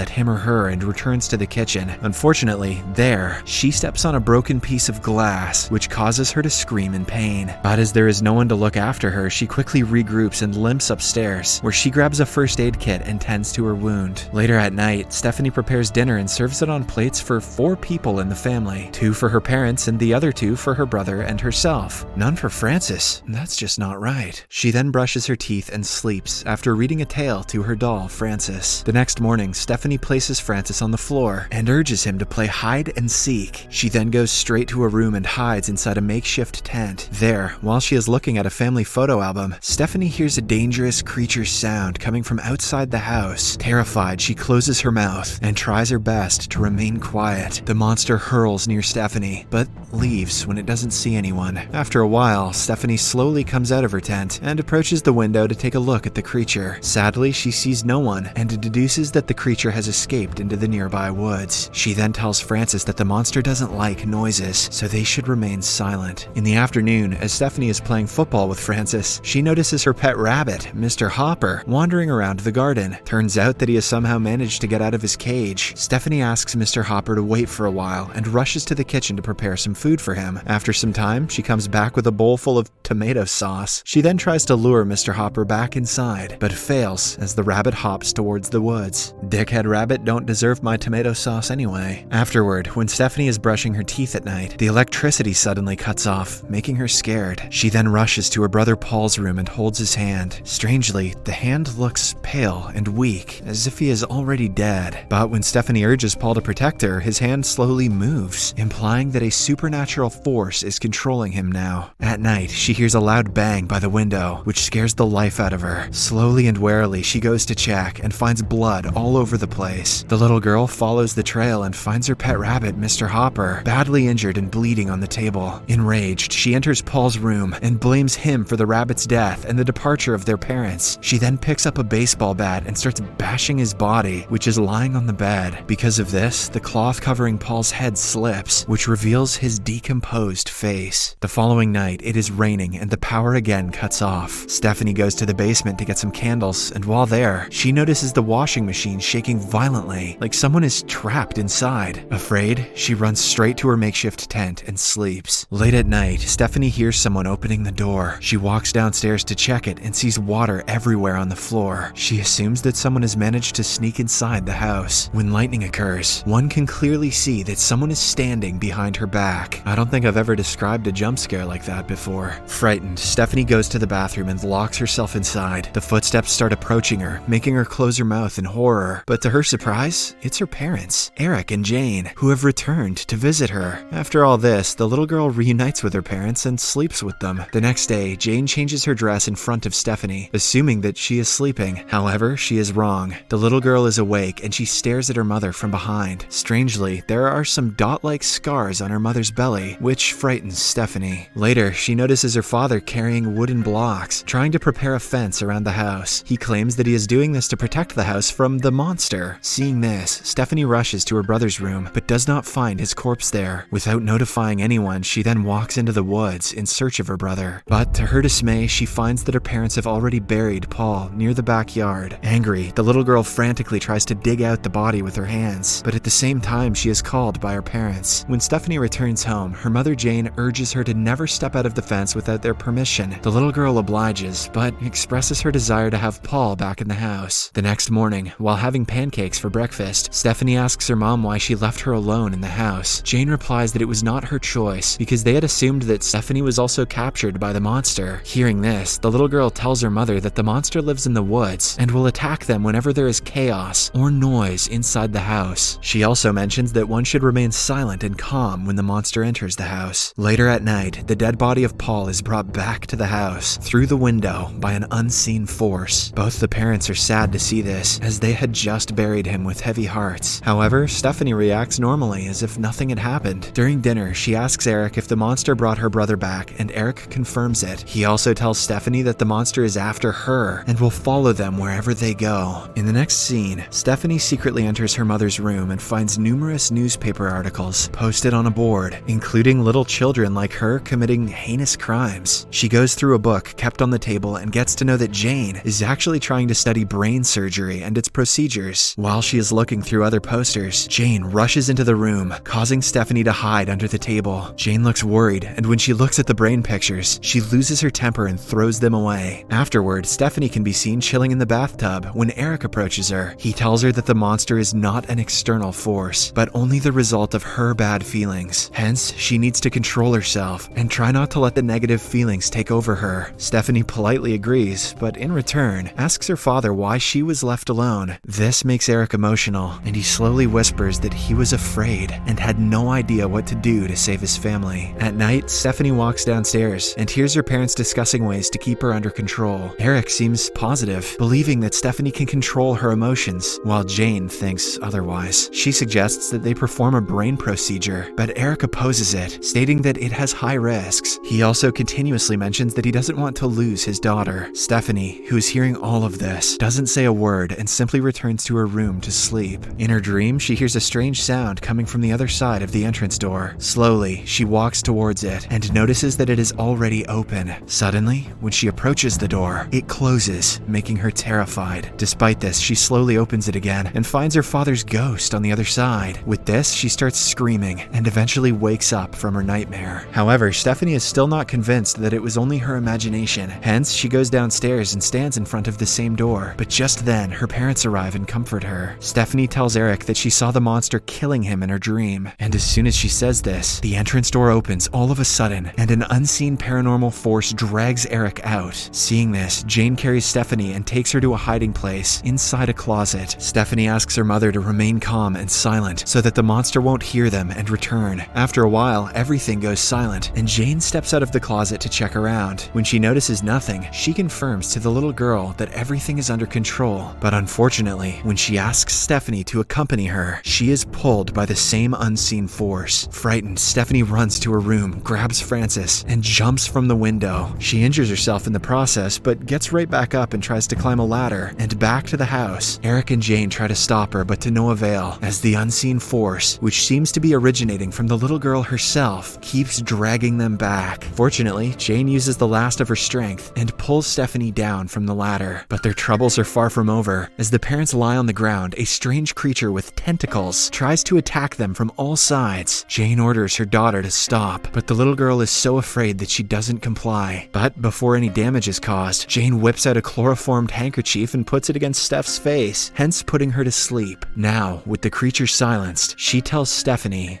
"You are the monster." The next day, Stephanie wakes up and apologizes to her parents for running out of the house without their permission. Eric comforts her and reveals that she has a monster inside her that is controlling her activities and her mind. Comforting indeed. With the help of some pendulum balls, he then tries to hypnotize Stephanie and asks her about what she did to Paul. The little girl closes her eyes and reveals that while she and Paul were carving pumpkins for Halloween, he started teasing her. This is why she attacked him with all her arms, i.e. tentacles. Saying this much, she again starts becoming violent, but Jane calms her down with a vaccine. Following this, the parents take Stephanie to an operation room, and Jane proceeds to cut her head open. Eric tries to stop his wife life from doing so, but she mentions that it is the only way to keep her alive and safe. It turns out that she wants to remove the monster by conducting a brain surgery. Unfortunately, just before the procedure can begin, the possessed little girl regains her consciousness and destroys the whole lab with her powers. In the next scene, Eric is watching the news, which mentions that the medical procedure conducted worldwide to treat children like Stephanie has gone wrong, and a large number of doctors and other medical personnel have been killed in the process. In the news, it is also mentioned that the medical procedure was the last hope to find a cure. Now that it has failed, the only remaining option is to euthanize the children suffering from this rare condition. In the morning, Stephanie acts as if nothing has happened. On the other hand, the parents plot to kill their daughter by poisoning her hot chocolate. Eric then asks Stephanie to accompany him for a walk in the woods. While the father-daughter duo bonds outside, Stephanie apologizes to her father for hurting him. Eric is moved by the comments, but after a short pause, he asks his daughter to drink the hot chocolate. But right before she can drink it, her telekinesis powers throw the sipper away, and her face starts to turn blue. She tries to control herself but fails, compelling Eric to reach out for his gun and shoot her multiple times. After the incident, a distraught Eric returns home, believing that Stephanie has died. He cries profusely and expresses his guilt for what he has done. However, the next day, when he proceeds to bury Stephanie's body, he finds her standing at the back door of the fence. A dumbfounded Eric tries to react, but Stephanie gives him no chance and throws him in the air with her telekinesis power. She then heads towards the bathroom to find Jane and brings her downstairs, mercilessly striking her on the walls. Following this, she stabs Eric with a knife and breaks Jane's bones, killing them instantly and telling them that they should have never returned. In the last scene, she destroys the whole house with her telekinesis powers, drags her parents' bodies outdoors, and abandons them at Paul's grave. She also destroys the other properties in the neighborhood after dropping and stepping on her toy turtle, allegedly to demonstrate that she has been taken over by the Force. It appears as though her shadow has now extended tentacles like a giant octopus. The movie ends as we are given an aerial shot of the entire Earth, which has been completely ravaged by deadly fires. This indicates that several other telekinetic children are alive and kicking.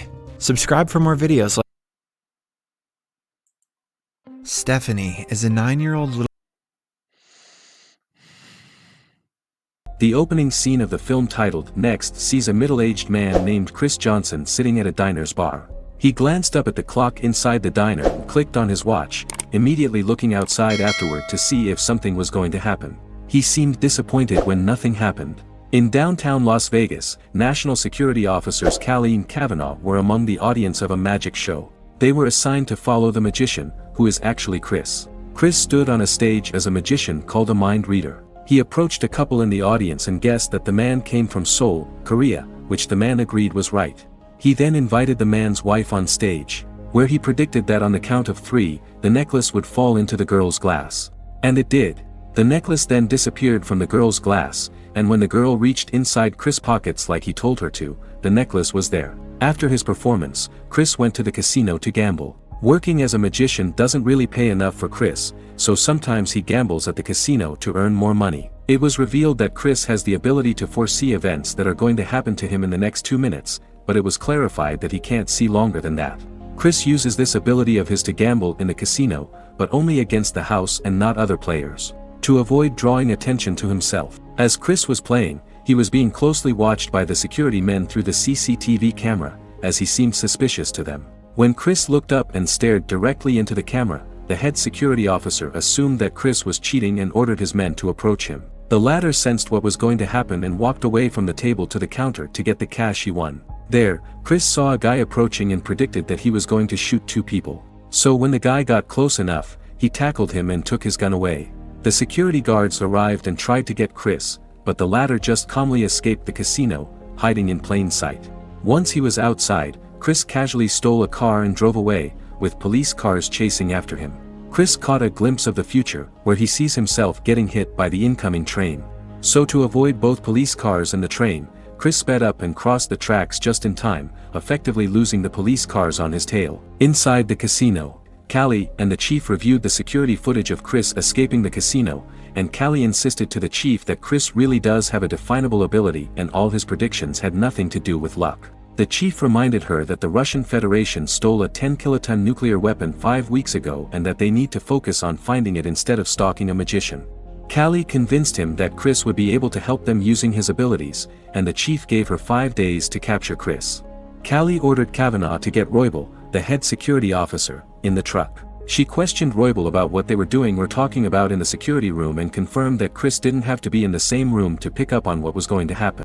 He'd sense it as long as someone entered his consciousness. Using the other security footage of Chris in other casinos, Callie concluded that Chris can see 2 minutes ahead of him.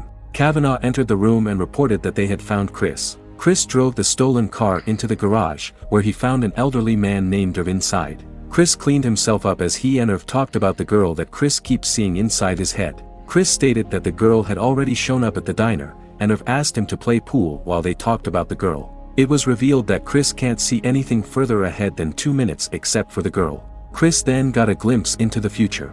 A female cop is coming and would like Chris' assistance in locating a smuggled nuclear bomb. Callie is going to threaten to arrest him if he doesn't oblige, and Chris will try to decline, only for the police to surround him.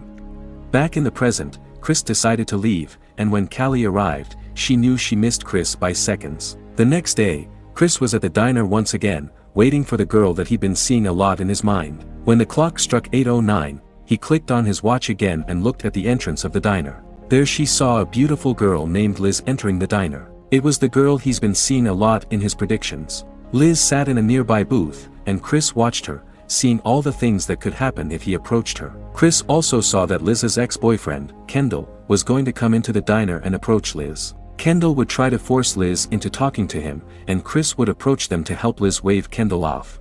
Kendall is going to attack Chris, and the latter would then dodge it while throwing pickup lines to Liz, who would not appreciate what he did. So Chris decided to take a different approach. He approached the two, and just like he predicted, Kendall went to punch him. But unlike what happened in his previous prediction, Chris didn't dodge and allowed himself to get punched by Kendall. Liz panicked when she saw what happened and threatened Kendall to leave, or she was going to call the cops on him. Liz guided Chris to sit in the booth and checked if he was fine. The two of them conversed, and Chris lied, saying that he was supposed to be in Flagstaff but that his car got stolen. Liz offered him a ride, saying that she was also going the same way as Chris. The two of them then left together, and on their journey, Chris started a conversation about destiny, and Liz stated that she doesn't believe in destiny as she believes life is supposed to be full of surprises and not preordained.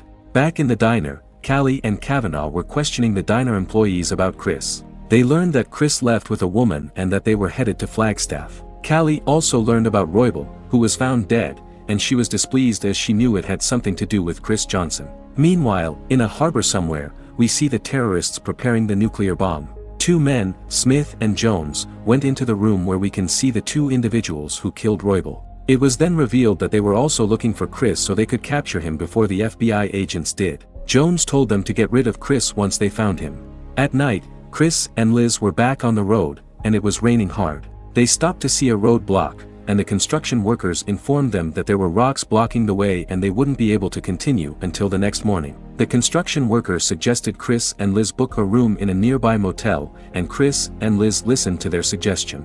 As there was only one bed, Chris decided to sleep in the car so Liz could take the bed. The following day, Chris and Liz were preparing to leave. Liz finished her shower and came out of the bathroom with only a towel covering her body. Chris couldn't help but admire